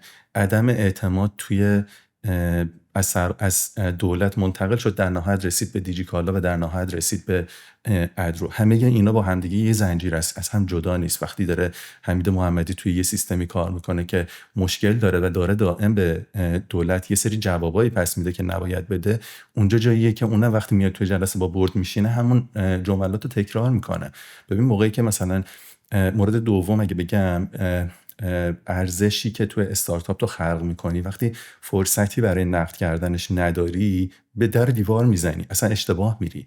میدونی تو اصلا ارزشی که درست میکنی بر اساس فقط سودیه که اون لحظه میتونی ایجاد کنی، بر اساس فروش اون لحظت. ارزش دیگه قرار نیستش که ساخته بشه و فروش بره. من اینجا یه دونه استارتاپی رو توی کانادا دیدم که ما همون چیزی که دلیور کردیم توی ادرو 10% اون دلیور نکرد، ولی این شرکت توی بورس اینجاست. این یعنی که من اگه همون استارتاپ رو توی کانادا زده بودم الان اینوستور بودم، الان استارتاپ دیگه شاید نداشتم. مورد بعدی هم اگه بگم، من اصلا آدم سیاسی هم نیستم خودم، ولی مشکلات ریشه‌ای که از سیاست هم میاد. وقتی که در واقع حکومت میاد مثلا بنزین و اینترنت و بنزین ارزون و نمیدونم راهسازی رو به عنوان ولیو خودش میاره میذاره جلوی استارتاپ، میگه من این چیزا رو انجام دادم برای تو، پس من این کارهایی که میگم باید انجام بدی. بعد که تو وارد همکاری با یه دونه استارتاپ میشی، با مثلا دیجیکالا میشی، اینم میاد اون ارزش‌های حداقلی خودش و اون پایه‌های حداقلی خودش رو به عنوان یه ارزش میاره توی یه دونه دیل، نه به عنوان اینکه ما با هم یک سینرژی داشته باشیم، یه چیز بزرگتر رو خلق کنیم. متوجه منظورم میشی؟ میخوام بهت بگم تو یا باید ولیو رو بسازی، با همدیگه بسازین، یا باید فقط بزنی با یه چماقی بزنی تو سر یکی که آقا من این حداقل ارزش رو دارم و در نهایت هم نتونی چیز بزرگتر رو درست بکنی. کلا این سه تا مثلا پوینت تو ذهنم بود که اصلا اتفاقات یه طوری بود که من خودم هم جای حمید محمدی میذارم همینطوری شاید فکر بکنم. آقا بازی اینطوریه که تو توی خیابون وقتی میری تو صف اتوبوس تو 2 تا میندازی جلوتر، تو برنده نیستی، تو یه جای دیگه باختی. تو باید الان با جی کلاس تو خیابون بری، تو صف اتوبوس 2 تا جلو انداختن خودت که تو رو برنده که نمیکنه. که دیجیکالا بازی رو توی سطح بزرگتر باخته. الان توی اون موقعی که دیجیکالا بود، گتی رو یمکسپتی و ترندیول اینا هیچ جا نبودن، اصلا ارزش دیجیکالا چندین برابر اینا بود. ولی الان نگاه کن ببین که بازی اصلی رو کی برده. حالا به حمیدم بگی، حمیدم تقصیری نداره، اونم مشکلات دیگه ای داشته که دست خودش نبوده، ذات اون مارکتیه که داری توش کار میکنی. که ما از همه اینا خسته بودیم که دیگه اصلا میخواستیم تو بازی دیگه درگیر نباشیم. دقیقاً. یعنی به نظر من واقعاً بخوای تاش نگاه کنی تقصیر هیچ شخص خاصی نبوده. نکته اول اینطوریه که هیچ اتفاق عجیب غریبی نیفتاد. یعنی من اصلا الان یه چیزی که بگم، ما فقط داریم یا راجع به یک اتفاقاتی که افتاده داریم به عقب نگاه می‌کنیم و داریم جمع‌بندی می‌کنیم. یعنی دنبال مقصر نمی‌گردیم، دنبال یادگیری اتفاقا از اشتباهاتمونیم و چه اتفاقاتی افتاد. چون میگن روی استارتاپ 4/5 آدم‌ها برنده میشن. خب این با رترو رفتن و بررسی کردن گذشته است که آدم میفهمه چه اشتباهات دیگه رو نباید الان انجام بده دیگه. واسه همین اینا قور نیست، اینا نق کردن هم نیست، اینا بررسی و یاد گرفتن از گذشته است. به نظر من آخرش هم واقعا تقصیر هیچ کسی نیست، چون به سعید هم نگاه میکنی، خودت جای سعید هم میتونی بذاری زیر فشار اون بری، خودت جای حمید محمدی هم میتونی بذاری زیر فشار اون بری، خودت جای هر کسی، من میتونم خودم جای هر کسی بذارم و از زاویه دید اونا نگاه بکنم به این قضیه هم.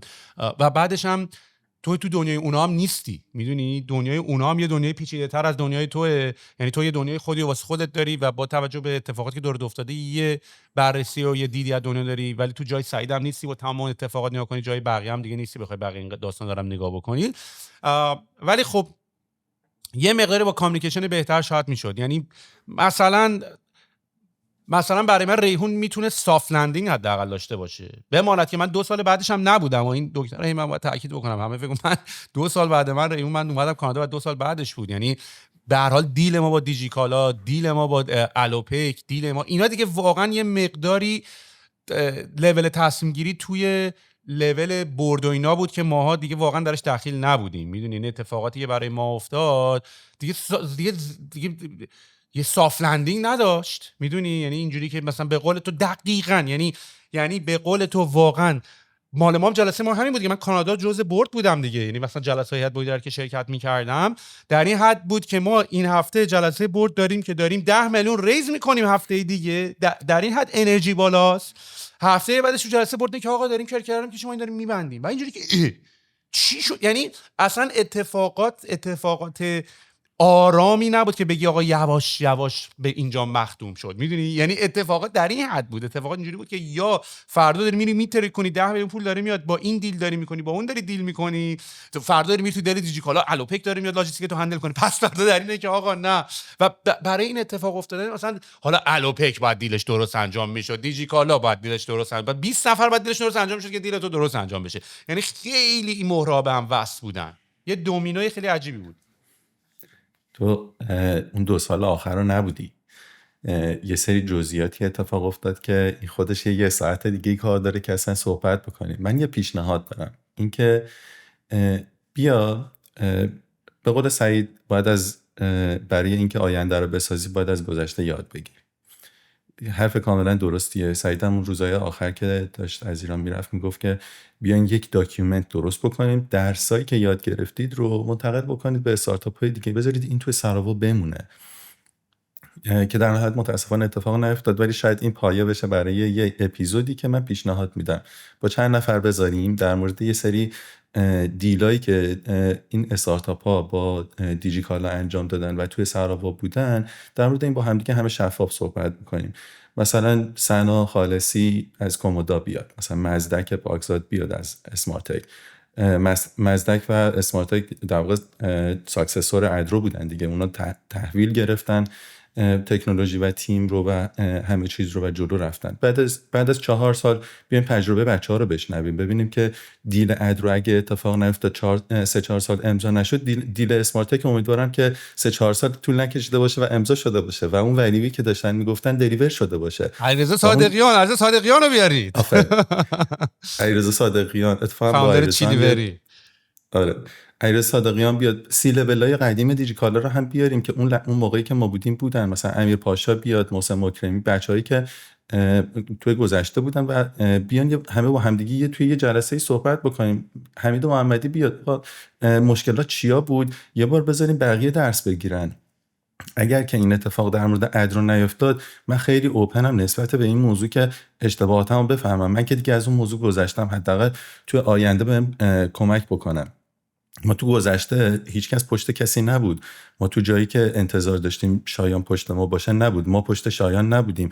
حسام آرمندهی وقتی عدد رو فروخت به پی پی جی و پی پی جی عدد رو اومد ادغام کرد توی ادرو، چرا کمپینای دیوار 300 میلیون کمپین دیوار بلافاصله تو روز اکویزیشن قطع شد؟ اینا چیزایی بود که ضربه زد. یعنی ما یک سری اکویزیشن ها همون وسط اتفاق افتاد که ولیو هایی که باید منتقل میشد نبود. اینا پشت هم دیگه نبودیم. اشکال نداره الان چند سال گذشته بیایم پشت هم باشیم، در مورد اتفاقاتی که افتاده مشکلات حرف بزنیم، حداقل یاد بگیریم برای آیندهمون، برای استارتاپ هایی که میخوان الان کار بکنن. یا حتی تپسی فود که الان دوباره درگیر داستان عدم رقابت شده، یعنی داستان این مونوپولی اسنپ شده. اون موقع که ما درگیر این ماجرا بودیم کدوم استارتاپ پشت ما وایساد؟ میدونی دقیقاً همینطوریه. الان گریبانگیر خودشون شده. دقیقاً همینطوریه. حالا به عنوان رپ من پیشنهادم یک جلسه‌ای که همه با همدیگه در مورد این خیلی اوپن صحبت بکنیم. ما هم مشکل داشتیم، مشکلاتمون رو بیاریم وسط، بقیه هم بیارن وسط، در موردش خیلی شفاف صحبت بکنیم، بشه تجربه برای بقیه. حالا اگه دوست داری بریم در مورد استارتاپ جدید حالا ببین آخه تو من لینکدین تو هم نگاه میکنم، راست میگی تو. من اصلا الان دارم نگاه میکنم مثلا این داستان ادرو که من تو الان صحبت ته لیست لینک 18 صفحه من میتونم اسکرول کنم. ماشاءالله کوفاندر تو بی بیلیون بیلد هدل، کوفاندر هدل، پروداکت اونر توی چیز الان فرودگاه ونکوور و الان سیچود. من حتی داستانای سکیوریتی و که راجع به من گفتی، حالا نمیدونم چقدر بازی راجع حرف بزنی، نیستی هستی، اونم خیلی داستان جالب بود، دوستان راجعش صحبت بکنی. سیچود هم که الان استارتاپ فعلیته.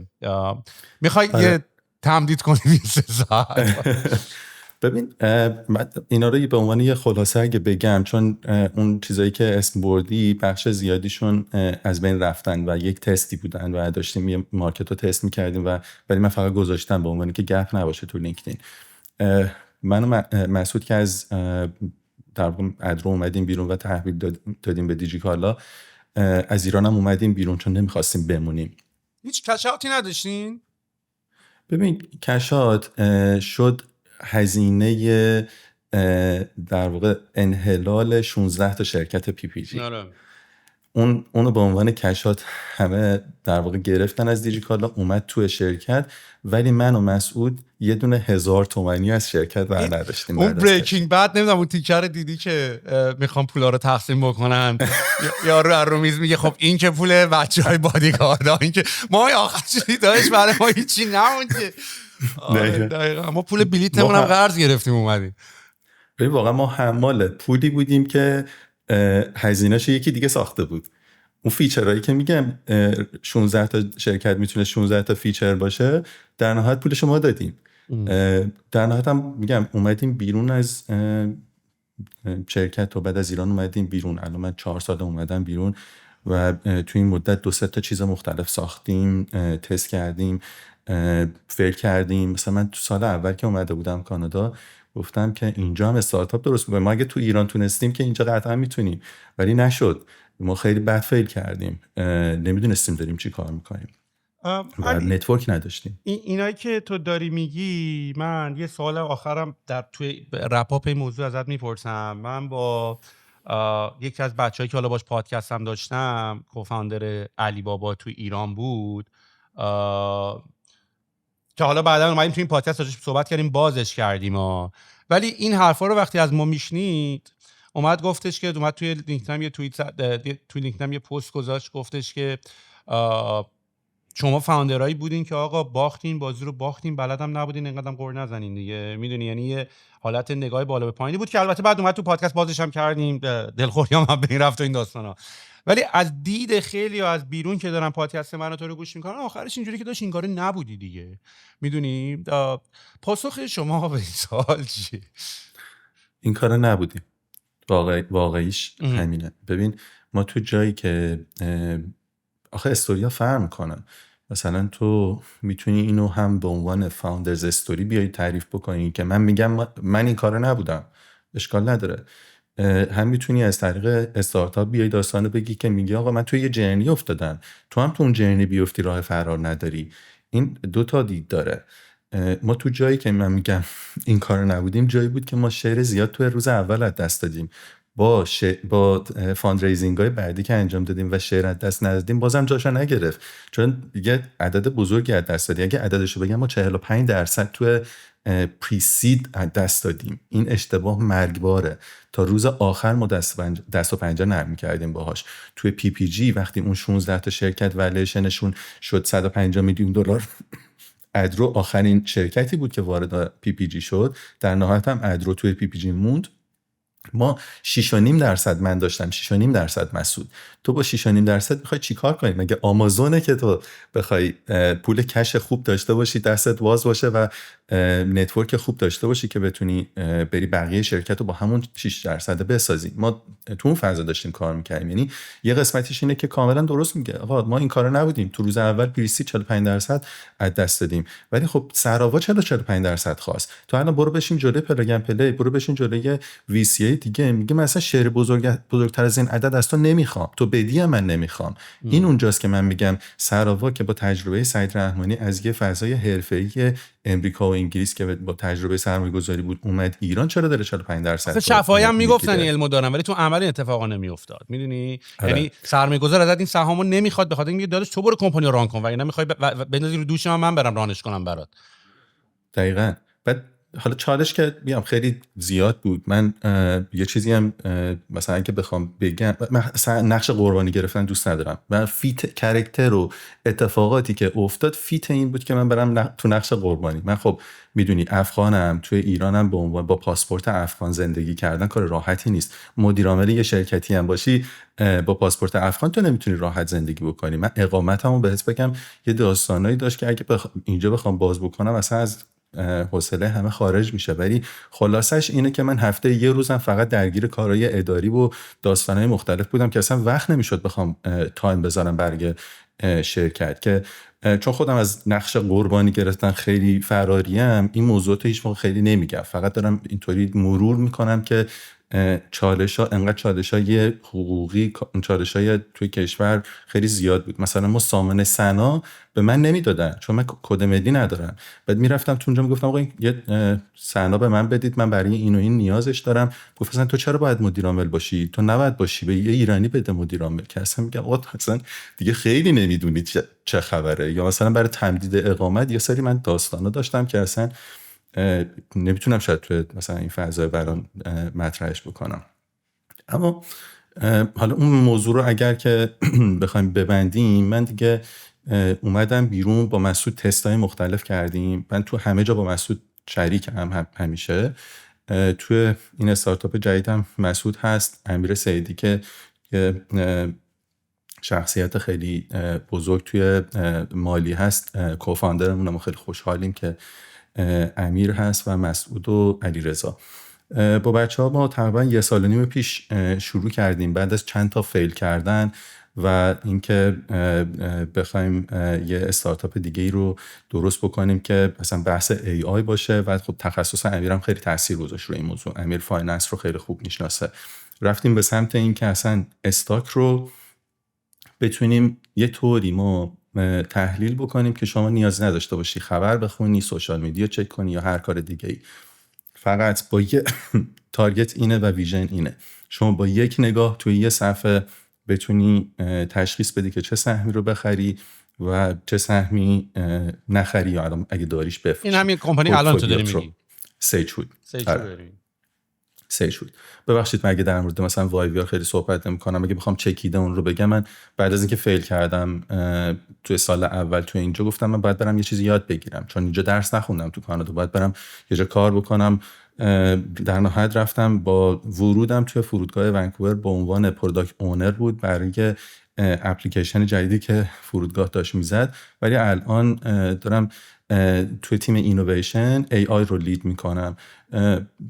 پلتفرم‌های مختلف و برنامه‌های مختلف خیلی جذابی داریم برای اینکه استارتاپ‌ها، شرکت‌های بزرگ و تیم‌های داخلی بتونن AI رو توی لول‌های مختلف توی شرکت ایمپلیمنت کنن و بسازن یا وارد بکنن از شرکت‌های دیگه. که الان دارم اون رو لید میکنم. اتفاقات اونورم خیلی جذابه. مثلا چه سیستم‌هایی استفاده میکنن تو اونجا، چه پروسه هایی داره آپریشن فرودگاه، چطوری دارن رانوی رو چک میکنن. یه مثلا هواپیمای آمازون پرایم این هواپیما کارگوش چپ کرده بود، این مثلا خیلی چیزا اینطوری داستان جذاب زیاد هست، ولی اون حالا اگه دوست داشتی بعدن یه بار دیگه با هم صحبت میکنیم، دوست دارم در موردش بگم.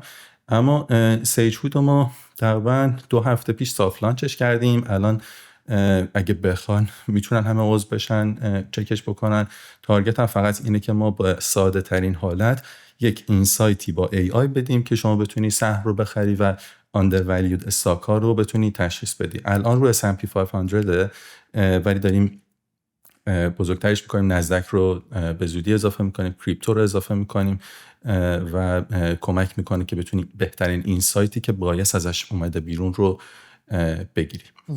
حالا این تاپیکی که داریم میگه خیلی تاپیک جذابی هم هست تو استاک و اینا. از کجا رفتیم؟ از تبلیغات اینا رفتیم توی سیجهود. این اولا از همه از نظر تو، خب این فکر کنم خود ایده به تنهایی ایده خیلی لزوما ناولی نیست که آقا من یه جا رو پیدا بکنم به من بگو من چی بخرم چی نخرم چی بفروشم چی کار کنم، میدونی؟ یعنی از گرفتن کلی چنل تلگرامی گرفته که آدم‌ها رو فالو می‌کنی عملاً به جای یک پروداکت، میگه آقا من این تریدر رو میشناسم میرم اینو فالو می‌کنم، اینم تو چنلش میاد. بیزنس مدل‌های جالب هم وجود اومده دیگه. این همه تلگرام چنل پولی به وجود اومده که تو میتونی مثلا بری و سیگنالا رو اینا رو نگاه بکنی. من خودم سرویس استاک چیس رو دارم، نمیدونم دیدیش یا نه، که میاد تقریبا خیلی سریع اونم میاد به اصطلاح صحبتایی که آدمایی که اتوریتی دارن توی این صنعت و خیلی ساده ایمیل نیوزلتر برات میاد، مثلا زده آقا انویدیا، میاد پورتفولیو تو اول نگاه میکنه، مثلا میتونی وصل میشه به پورتفولیو و بعد مثلا میگه آقا اینو بخر، اینو بفروش، اینو هولد کن، اینو نگه دار، اینو این کارو باش بکن. ولی و حالا به نظر من گراک هم خیلی جذابه، یعنی گراک توییتر یا اکس یه جذابیتی که نسبت به بقیه مدل‌ها برای من داره که فکر میکنم واقعا نقطه قوت و حتی کامپتیتیو ادوانتیج گراک نسبت به AI X یا AI که ایلان ماسک درست کرده نسبت به چت جی پی تی و آنتروپیک کلاود و اینا داره اینه که توییت ها رو خیلی ریل تایم داره و خیلی میتونی ازش بپرسی که آقا مثلا تا 2 ساعت پیش چی شد، مثلا اخبار چیه، یا حتی مثلا استاک چیه، یا کلا الان جامعه توییتر به چی فکر میکنه مثلا راجع به استاک مارکت و اینا. حالا تو فکر میکنی از اونجایی که جواب درست یا غلطی به این سوال وجود نداره که چی بخرم چیکار بکنم و همش نظره و مارکت اسپیکولیشن و ایناست، اصلا وجود یه همچین طولی ممکنه که یه طولی پیدا کنی و اگر اصلا این طول وجود، اصلا فرض کن بیاری یه دنیای حرفه‌ای رو در نظر بگیریم که واقعا درست میگه، استاک درست میگه، این خودش استاک مارکت رو میریزه به هم، میدونی؟ یعنی اگه یه طولی باشه که بگه چی استاک بخر چی نخر و همه برن همون استاک رو بخرن همون لحظه بفروشن، اصلا استاک مارکت میریزه به هم. وجود یه همچین طولی تکنیکالی اصلا فیزیبله؟ ببین یه مسئله هست، اینه که تو باید دست فرمون رو بفهمی. این طولا کمک میکنه که بفهمی پولای بزرگ به کدوم سمت داره میره و اینکه اگه بگی همینو میان میخرن، حجم ریتیل اینوستور توی استاک مارکت آمریکا روزانه از که مثلا 35 تا 38 میلیارد دلاره. عدد بزرگی نیست در مقابل پول اینستیتوشنالا. اما اگه برگردم به سوالت، دلیل این که اصلا ما این سمت اومدیم، LLM کار راحت کرد برای ورود به AI. ما قبلا توی ادرو هم روی AI داشتیم اینوست میکردیم دیگه، انقدر پر هزینه بود، مثلا اون موقع با سری ابزارهایی بچه‌ها کار میکردن که انقدر برامون هزینه‌اش زیاد بود، ما توان اینو نداشتیم که بریم به سمت این که اصلا بریم بیگ دیتا رو پردازش بکنیم، یه سری خروجی درست بگیریم و در نهایت گذاشتیمش کنار. LLM کمکمون کرد که ما راحت بکنیم. ما فقط رپر نیستیم، ما یه سری AI هم خودمون درست کردیم برای اینکه بتونیم اسکور درست بدیم و یه سری چیز رو خودمون پیشنهاد میدیم فقط بر اساس LLM نباشه. حالا همه میدونن LLM توی بحث ریاضی و عدد و رقم میرسه یکی از خنگ‌ترین چیزاست. تو باید حتما مدل‌های دیگه استفاده بکنی و مدل‌های خودت هم داشته باشی. اما اینکه توی سوشال میدیا الان دارن چی کار میکنن و اون رو برداری بیاری به عنوان به قول معروف سیگنال توری استفاده بکنی، مشکلش اینه که یه گپ خیلی بزرگی وجود داره بین سنتیمنت تو سوشال میدیا و واقعیت های توی بازار.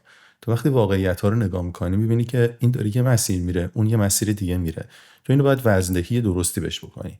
اون وزن‌دهی است که وزن‌دهی هم صرفاً این نیست که 10% سوشال مدیا، 20% فلان و فلان.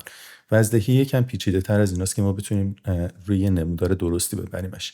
تارگتمون اینه که در نهایت به سمتی ببریم که یه یوزر عادی شبیه پرفورمنس شبیه یک فاینانشال آنالیست بشه توی یه دونه هج فاند که بتونه به اون اندازه نالج داشته باشه. اگه مثلا با این پادکست‌های سم آلتمن و آدمای دیگر رو ببینی، کوفاندر انتروپیک رو ببینی، همه دارن به سمت این میبرن که آقا AI agent این در نهایت آینده است دیگه. آینده که همین الان هم توش هستیم، یعنی اتفاقا افتاده. ما هم اومدیم این سیستم مدل ایجنتیک درست کردیم و الان 12 تا ایجنت داریم. یه سری چیزا رو داریم پردازش میکنیم که قبلا امکانش نبود، ولی الان برامون خب خیلی کم هزینه تر شده و ورود به این کارهای پیچیده رو به نسبت قبل مثلا با 1% خیلی کوچیکی به نسبت قبل انجام میدی که تو باید اینوست خیلی بزرگی میکردی، که برای همین اینم باعث شد که ما اصلا ریز نکنیم تا همین الان تو پروسه فاند ریزینگیم، ولی این در واقع ورود رو راحت کرد برامون. هیچ سیچود رو برامون الیویتور پیچش رو میگی؟ یه پلتفرم برای ریتیل اینوستوره که بتونه خیلی راحت تو استاک مارکت تحلیل بکنه و سرمایه گذاری بکنه. و در آینده داریم به ایجنت ها هم فکر میکنیم به این معنا که بتونه داریم الان یعنی شما میتونی اکسس بدی به این تول و به نمایندگی از تو خودش به صورت اتوماتیک بره خرید و فروش انجام بده؟ نه، ایجنت تا قبل از اینه که تو بخوای براش تسک تعریف بکنی که بره انجام بده، تسکای دیفالتیه که توی سیستم براش تعریف شده که بره اینا رو انجام بده، ولی تو میتونی یکم اینو پرسونالایزش هم بکنی برای خودت. اون مدل ایجنتیکی که الان دارن درست میکنن که میای تعریف میکنی که خب اگه این سیگنال رو داد بیا برو این پلتفرم رو اینجوری باز کن، این دکمه رو بزن، درصد بر اساس این تعریف بکن. هنوز تو اون مرحله وارد نشدیم، ولی ایجنت ها در حال حاضر دیتا رو از سورس های مختلف پرایوت و پابلیک جمع میکنن و پروسس میکنن و بهت یه خروجی میدن که سعی کردیم بایس رو تا حد خیلی زیادی از توش در بیاریم و تحلیلا رو بر اساس متن خبر ما تحلیلی که به اسم میدیم تو میتونی این اینسایت رو در مقابل یک اینسایت فاینانشال آنالیست بذاری و ببینی که این چقدر داره درست میگه. مثالش اگه بگم، مثلا جنرال موتور یه دونه ریکال کرد برای ماشینا که فکر کنم 416,000 تا ماشینش رو ریکال کرد که برگرده. این خب تاثیر منفی تو استاکش داره، ولی ما داشتیم میگفتیم که اینو میتونی بخری هنوز، به این دلیل که توی آینده نزدیک قراره که این محصولش بیاد با تسلا رقابت بکنه و صورت‌های مالی داره اینو نشون میده و ما میایم تصاویر ماهواره‌ای هم بررسی میکنیم که میایم استاک اون کارخونه رو چک میکنیم ببینیم که این چقدر فروخته ماشین و چقدر هنوز توی استاکش داره. یعنی با ماهواره بالا پارکینگ رو نگاه میکنین چند تا ماشین پارکه چند تاش رفته. آره، حجم خیلی زیادی داره. یه مثال سادهشه ولی مثلا بیشتر برای ماینینگ و برای شرکت‌های صنعتی بزرگ استفاده میشه که تو میتونی دیتاهای ماهواره‌ای رو بگیری، آنالیز بکنی که بفهمی که این چقدر فروش داشته و ارنینگا رو میتونی از پیش یه ذره تخمین درستی بزنی در موردش. این مثلا همون ایجنت هاست که داره الان کار میکنه و تحلیل رو میده که مثلا تو همین ریکال ما هنوز میگفتیم مثبت به این دلایل و هفته بعدش که ترک کردیم دیدیم مثبته. این نشون میده که این فقط سنتیمنت یک کلمه یا یه دونه تایتل خبر نیستش. پس یعنی شما بعدش هم به عنوان انسان میرید مادریت میکنید و مارک میکنید اتفاقاتو که AI ترین هم بشه. قطعا اینطوریه. مثلا هم خودت میدونی اوپن ای آی حتی وقتی یه دونه کد داری مینویسی اونجا، یک دیولپر دیگه ای نشسته اینو یه بار نگاه کرده و اگه نیاز به رینفورسمنت داره انجامش میده که این کد رو بهترین سمپلش رو میده. تو از روی سمپل‌ها بهش میرسی دیگه که اون میشه اون پترن. واقعا یادم اومد که ازت یه تشکرم بکنم بابت معرفی پارسا. ما یه سری در واقع ادوایزری بوردهای خیلی خوب ما پیدا کردیم که خیلی من خوشحالم. حالا خوشبختانه علی ساحلی که ساختمون بغل ماست و هر روز علی رو می‌بینیم. علی بعد پادکست من انقدر من ایمیل گرفتم آقا ما رو به علی وصل کن و انقدر حالا دارم فالوآپ ایمیل میگیرم که آقا علی ایمیل ما رو جواب نمیده و من به علی جون ما داره جواب بده. یعنی دیگه اصلا افتضاح شد قضیه دیگه. آره ولی علی تو جزو ادوایزرهای ماست و یه تشکرم برای پارسا می‌خواستم بکنم، معرفی کردی. پارسا قفاری هم تشکر کار ما رو نمی‌ندازه داداش، یه درصدی سهامی چیزی.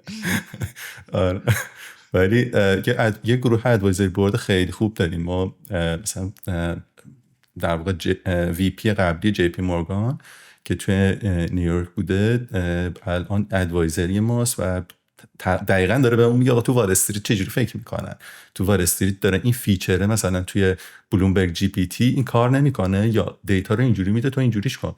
انقدر که اینا الان داره کمکمون میکنه که و خب حالا ما یه سافت لانچ هم کردیم، داریم یکم فیدبک جمع میکنیم از همه. اما خلاصش اینه دیگه. حالا خیلی در مورد سیج فود آپدیت زیادی ندارم چون 2 هفته است راه افتاده. پلان پرو رو باز کردین؟ یعنی الان میتونی ساین اپ کنی بری توش؟ برای چه مارکتیه؟ آیا فقط برای نورت امریکاست؟ برای کجاست؟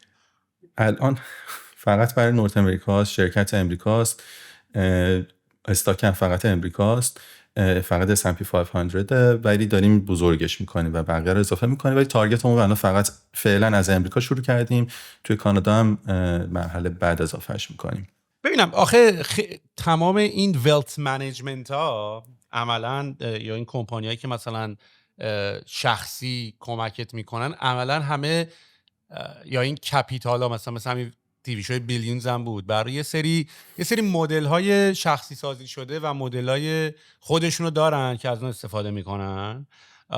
آیا کاری که شما کردین اومدین دموکراتایز کردن این مدل هایی که این کمپانی های ویلت منیجمنت واسه خودشون تنها شخصی میکنن، شما اومدین اینو حالا به همه اکسس دادین؟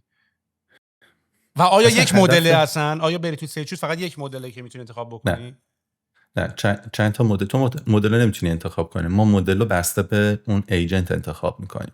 مثلا اگر تو سیجود ایجنت خودش که آخرین ایجنتی که بهت اطلاعاتی رو میده که بخوای تصمیم بگیری، اوپن ای تو این موضوع خیلی خوبه، میتونه به زبون طبیعی بهترین جنبندی رو بکنه. ما چرا سویچ کنیم جای دیگه؟ ولی موقعی که داریم از سوشال میدیا اطلاعات جمع میکنیم و اون اطلاعات رو داریم پردازش میکنیم، لاما بهتر جواب میده. خب ما روی لاماییم و خب ارزون تر هم هست دیگه، فقط هزینه‌های سروریته. میخوام بگم نه اون بحث ما برای هر ایجنت یه دونه جدا انتخاب کنیم. سوالتو یادم رفت که آیا شما به اصطلاح اومدین دموکراتایز کردین این اتفاقی که برای ویلت منیجمنت ها که خودشون مدل‌های شخصی خودشون دارن به کسی هم نمیدن، این اصلا آی پی شون اونه، اینتלקچوال پراپرتی شون اون مدل اصلی برای خودشون دیولپ کردن. دقیقاً موضوع اینه که تو یک مدلی درست بکنی و یک ایجنتی برای خودت داشته باشی و یک پورتفولیوی شخصی داشته باشی که هر روز اینسایت تو بگیری، که همون کاریه که داره یک فاینانشال آنالیست توی یه دونه asset management انجام میده. فاینانشال آنالیست هم کار پیچیده عجیب غریبی انجام نمیدن. اینا یه سری نالج دارن، یه سری سورس دارن، یکی به بلومبرگ جی پی تی وصل میشه، یه سری به پلتفرم‌های دیگه وصل میشه. آن می‌خوای ساین اپ کنی؟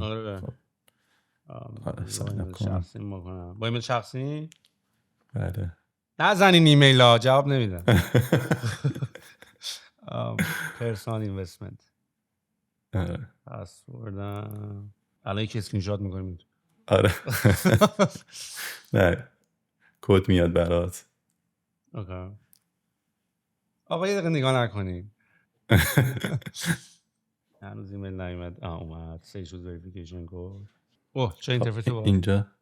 خب یه جور توضیح هم بده که اونایی که دارن گوشم میکنن بفهمن که تصویر ندارن. حتما.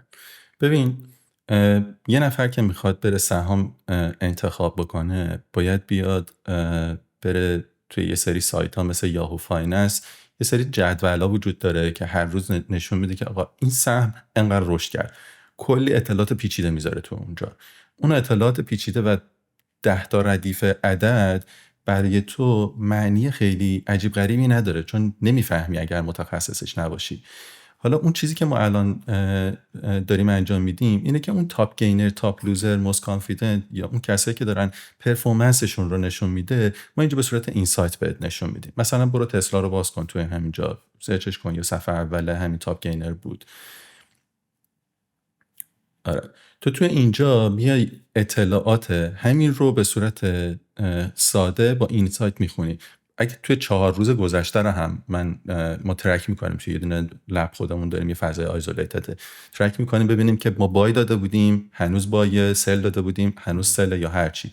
اینجا الان بای داده، امروز هم رشد کرده. اینجا خلاصشه که آقا دلیل این که این اتفاق افتاد چیه. تو دیگه میتونی اینسایتش رو بگیری بدون اینکه بخوای بری توی صفحه‌ای مثل یاهو فایننس عدد بخونی. بعد زیر عددا معمولا میان یه سری اخبار لیست میکنن، اون اخبارا میان تو باید بیا اینا رو با هم دیگه مچ کنی، بگی که خبر تسلا در مورد چی بود دیگه. تو اینجا حتی کسی که چارت نتونه بخونه، ما انقدر ساده عدد رو نوشتیم که آقا این میتونه مثلا ترندش به این سمت باشه، میتونه مقاومتش این باشه، تارگتش این باشه. من اینو چجوری بخونم؟ من الان این سیچود ایجنت اسکورش 75 از 100 دیگه احتمالاً ها. آره، اصد این کانفیدنت لول ماست که ما چقدر نسبت به این خوشبینیم. توی اینجا هم یه مدل چت با استاندارد این صنعت، مثلا روی سیچود کلیک میکنی قبل از اینکه سوالی بپرسی. چه سوال جنرالی پرسیدی.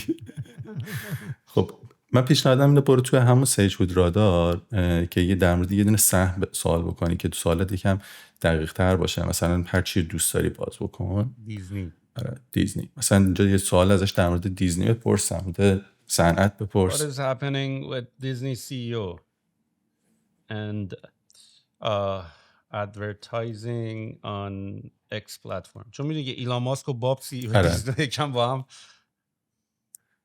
میخواست تحت فشار بذاره.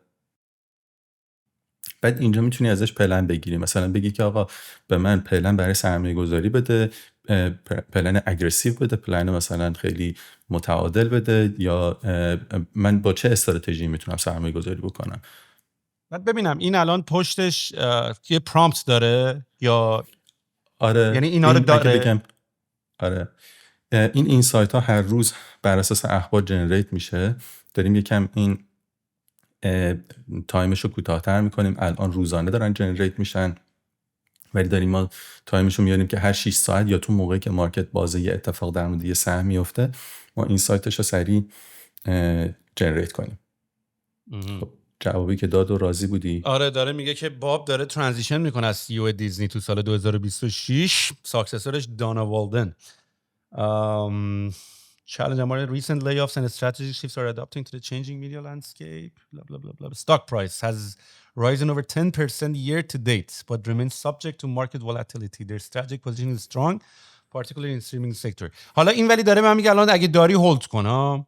بعد اینا پشتشون کیان؟ ببین این دقیقاً این استاک چیس فکر میکنم تا حدودی، ولی به جای اینجا شما یه سری استاکچیز آدمه، یعنی میگه این شخصه که نظرش اینه. شما اینجا انگار مثلا یه مجموعه‌ای از نیوزا و تکنیکال تریدرها و اینا رو آوردین توش، ولی به نظرم این الان مثلا بعد سورسش رو به من بگین نه کجاست.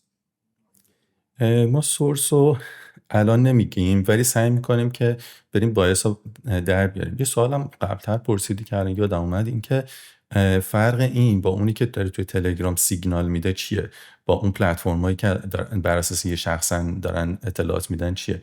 فرق اون پلتفرما تو بایس رو دیگه نمیفهمی، تو داری یه شخص رو دنبال میکنی، پرفورمنس تو به پرفورمنس اون شخص ربط داره. تو اینجا تو بایس رو ازش جدا کردی. مثلا ما یه سری وریفاید اکانت داریم که یه سری تریدرن و آنالیستن، اینا اطلاعاتی که میدن اطلاعات دقیقیه و معمولا بایس نیستن، یا اگه هستن ما از توش یه طوری در میاریم.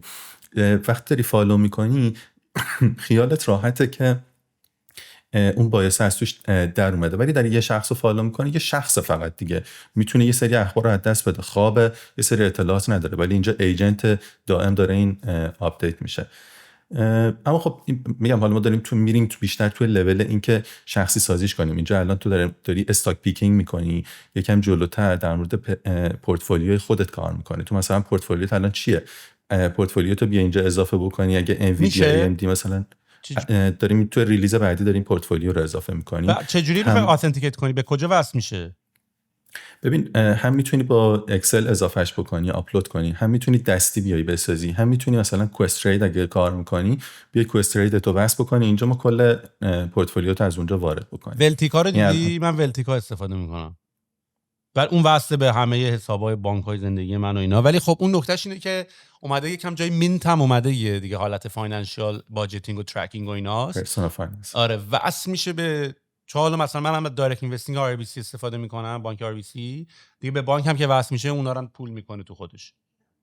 آره دقیقاً. یه ترد پارتی هم اومده که نخوای مستقیم به بانک وصل کنی، اونا که وصل میکنن نمیدونم اسمش چیه، ولی ورسی هم چیزی. آره ولی تو لول پورتفولیو خودت وقتی این سایت بگیری دیگه اون چیزیه که میشه جذابش میکنه برای همه، که هر روز بیاد به جای اینکه بره تسلا رو مثلا پین بکنه آقا هر خبری تو در مورد تسلا بود برای من بفرست، تو اینجا روزی با 5 دقیقه کل این سایت رو میگیری، میفهمی چی به چیه. بعد از یه مدت تو دیگه خودت یه تریدر حرفه‌ای میشی. هدف اینه که اکتیو اینوستورا رو که دارن در سال یک بار ترید میکنن و یک سهمی رو میخرن توی امریکای شمالی، حدود 50 میلیون نفرن، اینا رو ما تارگت بکنیم بیان با یه سابسکریپشن خیلی معقولی پورتفولیوشون رو حداقل ترک بکنن.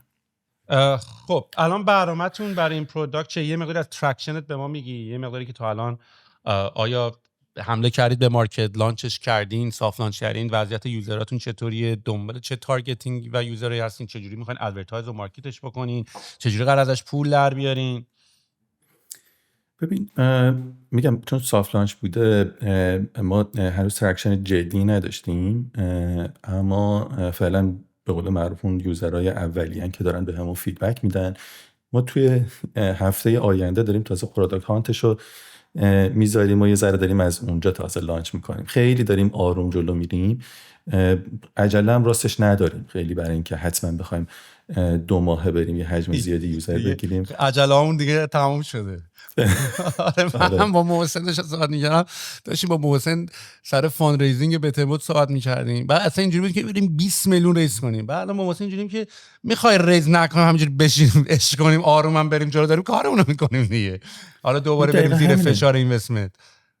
اصلا تو موقعی که برنتو بالا میذاری مجبوری بری ریز کنی. ریز می‌کنی قدرت تو از دست میدی تو بورد، قدرت از دست بدی ویژن تو از دست میدی، اون از دست بدی دیگه نمیتونی پول در بیاری.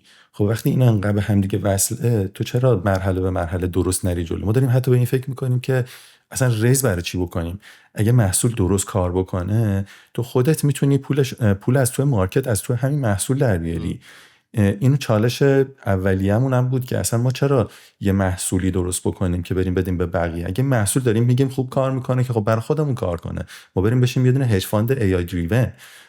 اصلا تارگت اولمون این بود، ولی خب مشکلات کم نبود و نمیتونستیم بریم به اون سمت. همون هم خودش یه حجم زیادی اینوستمنت نیاز داشت که اصلا گفتیم اینو اول روی ریتیل بیاریم، ولی داریم اکسس لول انترپرایز هم جلوتر میزنیم. اتفاقا محسن یکی از ادوایزری بوردامون خیلی زیاد با داره ما رو پوش میکنه بریم به سمت این که پول بزرگ رو از سمت انترپرایزها در بیاریم، چون هم پول خوب دارن بیارن روی این سیستم، هم خودشون میتونن اینوست بکنن که تو اون هم میتونی شریک باشی، که میشه یه فاند ایجاد کرد توی یه هج فاند که فاندیه که داره با ابزار تو منیج میشه.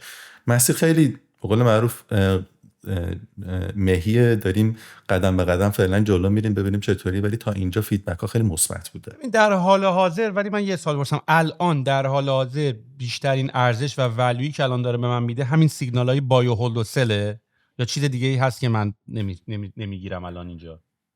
ببین خلاصش اینه که میز یه دونه تریدر رو یه اینوستور رو مرتب میکنه. تو وقتی که میشینی جلوی یه دونه تریدر، یه دونه مانیتورش CNBC، یه مانیتورش داره سوشال میدیا ترک میکنه، یه مانیتورش نمیدونم پلتفرمایی که داره بهشون نیوز فید داره اون اخبار رو میده. تو اون همه اونا رو میذاری کنار، میچسبی به این، تایمت رو برات سیو میکنه، بهت میگه که من خلاصه اخبار رو چکیده رو برات با یه دونه مدل اینسایت بهت میدم، رنک خودم هم روش میذارم. اون اسکوری که ما داریم میدیم، اون اسکوره چیزیه که در نهایت داریم هی اون سیکرت ساسمون تو اسکورمونه که هی اون داره پروموت میکنه که آقا روی این چقدر کانفیدنتی. اگه بالای 80 بود تو این مدت میتونی بخری و هولدش کنی و سودتو بکنی. ولی خب یه نالج گراف خیلی جذاب داریم میزنیم که نالج گراف میاد هم در مورد پورتفولیوی خودت درست میشه، هم در مورد سهم‌ها درست میشه که بهت لایه به لایه میتونه اطلاعات بده. پلتفرم‌های مالی پلتفرم‌های خیلی به قول معروف کامپلیکیتد دیگه. ما داریم این کامپلیکیتد بودنش رو در میاریم، میبریم به سمت اینکه یک سیستم به قول معروف سوفیستیکیتدی باشه، ولی در عین حال با یک UI UX خیلی ساده بهت اون اطلاعات رو توی صفحه اول بده که تو بدونی چه تصمیمی بگیری. حالا یه سوال مشتی رو بپرسم، کسایی که همیشه این پلتفرم‌های این تیپیو دارن تو فاینانشال پلنینگ و اینا، من سوالم اینه الان وقت خودت چطوره؟ با طول خودت پول مول داری در میاری؟ ببین خب الان من میتونم بیام از این استفاده کنم. من چون الان چیزی فقط دارم ازش برای خودم میگیرم اینه که الان به من سیگنال داره میده، درسته؟ میگم یعنی داری توضیح میدی چی کارهای بیشتری میکنه، ولی الان آخرش برای من اینجوری که من از این باید صحبت چکش کنم ببینم سیگنال بایوسل چیه، برم همون کارا رو الان تو پورتفولیوم بکنم. آره با این دید میتونی بهش نگاه کنی که فقط سیگنال بایوسل و هولد رو نگاه بکن. حالا ما داریم یه تعداد بیشتری هم اضافه میکنیم فرصت‌های دیگه. اما یه چیزی که اگه بخوای خیلی خلاصه ببینی، بایوسل میشه چکیدش، ولی لولش رو فقط نباید تو لول سیگنال ببینی، چون تو اگه تحلیل خودتو نذاری روش، این برای دی تریدینگ نیست دیگه، این برای یکم میترم تر و لانگ ترم. همین می‌خواستم ازت بپرسم، این الان حرفی که مثلا من زدم انویدیو داره سامریشو میزنه و مارکت سنتیمنتشو میده، این چقدر ریسنته؟ یعنی مثلا اتفاقات امروز هم درش دخیله؟ تاریخ بالاشو نگاه کن.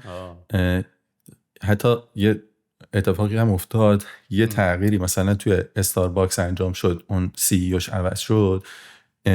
قبل از اینکه این کانالا رو هم ترک میکنیم ببینیم اونا چجوری میدن دیگه، قبل از اینکه این کانالا بخوان اطلاعات بدن ما این رو میدونستیم که این اتفاق افتاده و سهامش مثبت به این دلیل، به دلیل پرفورمنس مثلا مدیر عامل استارباکس، مثلا این میتونه سهام این شرکت ببخشید چیپوتله میتونه سهام استارباکس بره بالا. این خیلی جدیده، یعنی تو هر روز که الان ما داریم جنریت میکنیم ولی داریم میگم فریکانسیشو داریم میاریم پایین‌تر. تو تایم مارکت که بازه ما داریم بیشتر اینسایت جنریت میکنیم، بالاش همون تاریخو زده که برای کی جنریت شده احتمالاً. آره ببینم و بعدش ویژنتون برای آینده همین ویژن ایجنت هاست که بتونن به نمایندگیت خودشون خرید و فروش انجام بدن. تارگت اینه که در نهایت تو یه سیستمی ران بکنی، کاراکترتو بدی، بگی که دنبال چی، ریسک چیه، بودجه چیه، چه سهمای علاقه خودت داری، چی رو بیشتر میشناسی. همین چیزی پرسشنامه ها بود که همه پر میکردن تو بورس، خواسته بری برات یکی منیج میکنه، اون رو تو اینجا مشخص میکنه و این سیستم برات شروع میکنه به در نهایت به ترید کردن. ولی ما نمیخوایم در واقع یه آتو تریدری باشیم، یه باتی باشیم یا یه چیز این شکلی در حال حاضر باشیم. ما داریم روی اینسایت تمرکز میکنیم، میخوایم اینسایت رو درست دلیور کنیم، بعد از اون وارد فضای ترید بشیم. این که درست دلیور بشه این اینسایت و حتی تو پلتفرمت هر چیزی که هست اینو بذاری کنار دستت، همه جای دیگر رو خاموش بکنی، روی این اعتماد کنی، روی جای دیگه ترید بکنی، این برامون اولویته تا اینکه بخوایم خیلی هول بریم به سمت اینکه ترید رو اضافه کنیم. اصلا فکر کنم به خاطر اینکه بتونه آن بیهافش هم ترید بکنی یکم پیچیده است، چون از کدوم استاک اکسچنج میخوای این کارو بکنی، چطوری بره این کارو بکنه، واسه به اندکس این کارو کنه، واسه به حالا تو که میگی برای امریکا الان، برای کانادا ایندام نیست. حالا کریپتو هم که داریم میبینم داریم بهش اضافه میخوایم بکنیم، زدین کامینگ سون ETF و اینا رو. ولی یه جا سخن از انترپرایز آوردی گفتی که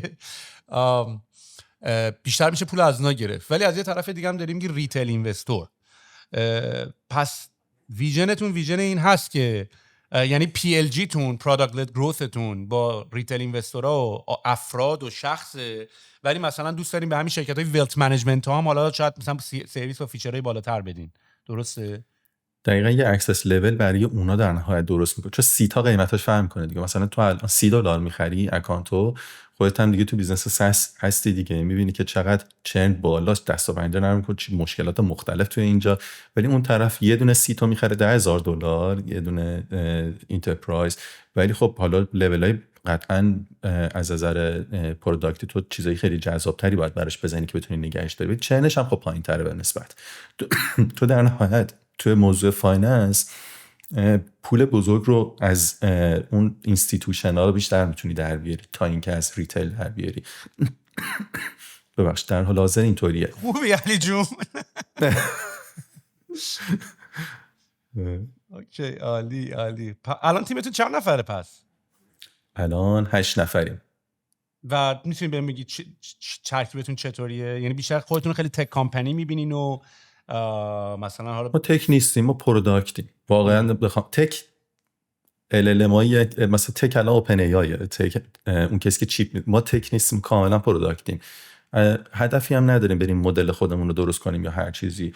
به اندازه کافی هم این LLM رقابت دارن میکنن. ما مثلا یه اینو مدل رو کلا LLM اگناستیکش کردیم. هر LLMی که بیاد ما بلافاصله سویچ میکنیم رو اون LLM، نیازی نداریم که بچسبیم به یه مدل خاص فقط. برای همین ما تک نیستیم اونقدر، فقط پروداکتیم. داریم ابزارهایی که هست و درست به هم دیگه وصلش میکنیم و پرفورمنس رو درست دلیور میکنیم. عالی. very good. تیممون هم گفتم دیگه 8 نفره. بعد همه الان 4 نفر فول تایمن، 4 نفر هم که پارت تایم. و فاندینگ هم که نمیخواین بگیرین، سهم ما هم پس چرا؟ 1-2% فاندینگ هم میتونیم بگیریم، میخوایم بگیریم. اتفاقا داریم صحبت میکنیم با احمد رضا و امیدم، داریم توی پلاگ اند پلی هم صحبت میکنیم، داریم با جای مختلف حرف میزنیم. ولی این خیلی اواخر بوده. ولی اگه اتفاق نیفتم مشکلی نیست. ما چون در نهایت این پروداکت باید درست پرفورمنس رو دلیور بکنه. پرفورمنس دلیور شه، تریدرها خودشون پیداش میکنن. اون کامیونیتی ها رو هم میشناسیم، میخوایم به اون سمت هم بریم یه ذره. اما نکردیم هم این انقدر هزینه رو پایین چیدیم که فکر میکنم با هزینه خیلی پایین ما میتونیم اینو بریک ایون رو رد بکنیم و بعد بریم برای ولی انجل فاندینگ و اینا نمیخوان انجام بدیم، مثلا فرندز اند فامیلی و اینا؟ چرا در حال حاضرم داریم اتفاقا صحبت میکنیم که یه سری انجل بیان. عالی عالی. علی دمت گرم، خیلی خیلی حال داد جعفری جان. بسی لذت بردیم، خاطرات گذشته رو زنده کردیم. اون برنامه رو باید بذاریم، یعنی فکر کنم یه حالت جنگ دیگه، اون باید کلاهخود و زره تنمون کنیم بریم تو اون جلسه که بشیم و همه کل کل کنیم و صحبت کنیم. ولی حال میده اون کارم انجام میدیمش حتما. عالیه. دمت گرم. قربونت تو برم. خیلی خیلی حال داد. حالا باز بشیم صحبت بکنیم دیگه. یه سری از تاپیک‌ها رو اصلا نرسیم تاچش بکنیم و اینه که حالا آپدیت به اینجا ماجی 16 شاید پروداکت هانت دیگه، لانچ بعدی بیا اینجا دوباره بشینیم فیچر جدیدا رو بررسی کنیم. اصلا پتانسیل طبقه 16 خیلی بالاست. با هم حرف می‌زدیم تو اصلا به سمتی میتونی بری که کامیونیتی یه طوریه که بهترین فیدبک ها رو میتونه از پروداکت بده. اگه کسی هم الان از طبقه 16 دید و رفت ثبت نام کرد، حتما فیدبکاتون رو بفرستید. من ali@sagewood.ai هم هر چیزی که بفرستین ایمیل جواب میدم، لینکدین جواب میدم. فیدبک بفرستین خیلی خوبه. اتفاقا طبقه 16 من نظرم کامیونیتی خیلی جذابی داره. هم تو آدمای خیلی جذاب، کارآفرین، کار درستی توی طبقه 16 هستن. من حتی کسایی که باشون صحبت میکنی رو چون برای خودم جذابن میرم باشون بهشون پیام میدم، باشون صحبت میکنم، ازشون فیدبک میگیرم، کمک میگیرم. به خیلی از بچه‌ها پیام دادم و از این طرف هم بچه‌ای که گوش میکنن همه علاقه‌مندای کار درستی ان که خودشون یا استارتاپ علاقه دارن یا کار کردن یا توی بالاخره تک هستن یا یه کاری دارن میکنن. این برای پروداکت‌ها خیلی میتونه کمک بکنه. من مطمئنم کلی ایده های جذاب هست که این بچه‌ها وقتی فکر میکنن در مورد همین سیج‌وود میتونن بیان بگن. آره میفهمم چی میگی. باره باحال، خیلی هم داره حال میده و به اصطلاح تو بازی هم نگرمون داشته دیگه، یعنی هنوز ارتباطامون رو یه جوری نگر داشته با هم دیگه. دقیقاً. علی دمت گرم. دوباره میام پیشت، دوباره میام پیت، میشینیم با هم دیگه گپ میزنیم. خیلی حال داد. عالی. مخلص. قربونت برم. خداحافظ.